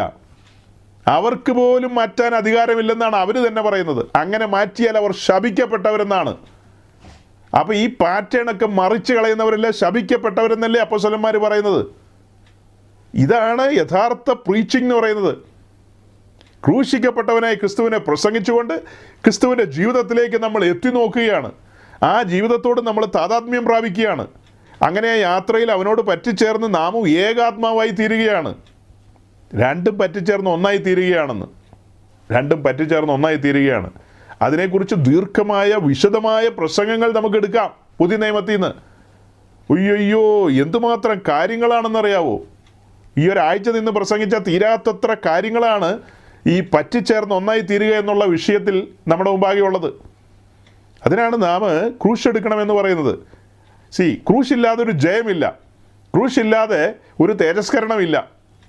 അപ്പോൾ ഇതാണ് സ്വർഗത്തിൽ നിന്ന് അയച്ച പരിശുദ്ധാത്മാവിനാൽ ശുശ്രൂഷിക്കുന്ന കർത്താവിൻ്റെ ദാസന്മാരുടെ മാതൃക എന്ന് പറയുന്നത്. അതല്ലാത്തതെല്ലാം വ്യാജമാണ്. അതെല്ലാം വഞ്ചനയുടെ ലോകത്ത് നിന്ന് ഉരുത്തിരിഞ്ഞു വരുന്ന ശുശ്രൂഷകളാണ്. അതിൻ്റെ അവസാനം എന്ന് പറയുന്നത് തീപ്പൊയ്കയിലായിരിക്കും അവസാനിക്കുന്നത്. ഇതെല്ലാം പറഞ്ഞ് ഞാൻ കൈ കഴുകുകയാണ്. കേൾപ്പാൻ ചെവിയുള്ളവൻ കേൾക്കുക. വഞ്ചനയുടെ ലോകത്ത് കുടുങ്ങരുതാരും. അങ്ങനെ ആരെങ്കിലും കുടുങ്ങി കിടപ്പുണ്ടെങ്കിൽ അങ്ങനെയുള്ള സഹോദരങ്ങൾക്ക് വേണ്ടി ഞങ്ങൾ ബുദ്ധി ഉപദേശിക്കുകയാണ്. നിങ്ങൾ അവർക്കും ഇവർക്കൊന്നും വേണ്ടി വാദിച്ചും അതിനൊന്നും വേണ്ടി സമയം കളയണ്ട. ഈ വിഷയത്തെക്കുറിച്ചൊക്കെ ആധികാരികമായി പഠിച്ചും ധ്യാനിച്ചും ചിന്തിച്ചും നാളുകളെടുത്ത് ലഭിക്കപ്പെട്ട ബോധ്യത്തിൽ നിന്നാണ് പറയുന്നത്. ചുമ്മാ പെട്ടെന്ന് ഓടി വന്നിട്ട് പറയുന്നൊന്നുമല്ല. നാളുകൾ വർഷങ്ങളുടെ ബോധ്യങ്ങളാണ്. അത് പലപ്പോഴായിട്ട് പറഞ്ഞിട്ടുണ്ട്. ഇന്ന് ദൈവത്തിൻ്റെ ആത്മാവിൻ്റെ പ്രേരണ ലഭിച്ചതുകൊണ്ടാണ് ആ വിഷയം വളരെ ഗൗരവത്തിൽ പറഞ്ഞത്. നമ്മൾ ഒരു വിഷയം ചിന്തിച്ച് പോയിക്കൊണ്ടിരിക്കുകയാണ് ആഴ്ചകളായിട്ട്. അതിൽ നിന്ന് വിഭിന്നമായി ഇന്നൊരു ദിവസം വ്യത്യസ്തമായ നിലയിൽ ഈ കാര്യങ്ങൾ നിങ്ങളുടെ മുമ്പാകെ പ്രസൻറ്റ് ചെയ്യുകയായിരുന്നു. ഈ കേൾക്കപ്പെട്ട വചനങ്ങൾ നിങ്ങളുടെ ജീവിതത്തിൽ ആത്മീയ അഭിവൃദ്ധിക്ക് കാരണമായി തീരട്ടെ, ബോധ്യങ്ങൾ ലഭിക്കട്ടെ. ക്രിസ്തീയ ജീവിതത്തിൽ ജയകരമായി മുൻപോട്ട് പോകാനും, ഇടയ്ക്ക് നമ്മൾ പറഞ്ഞതുപോലെ വിശുദ്ധ പർവ്വതത്തിലേക്കുള്ള ഒരു യാത്രയിലാണ് നമ്മൾ. ആ യാത്രയിൽ ഒരിക്കലും ക്ഷീണിച്ചു പോകാൻ ഇടവരരുത്. വിശ്വാസത്തിൻ്റെ നായകനെ നോക്കിക്കൊണ്ട് നമുക്ക് മുൻപോട്ട് പ്രയാണം ചെയ്യാം. അതിന് പരിശുദ്ധാത്മാവ് നമ്മെ സഹായിക്കട്ടെ എന്ന് പ്രാർത്ഥിച്ചുകൊണ്ട് ഞാൻ വാക്കുകളെ ചുരുക്കുന്നു. ദൈവം നിങ്ങളെ അനുഗ്രഹിക്കട്ടെ.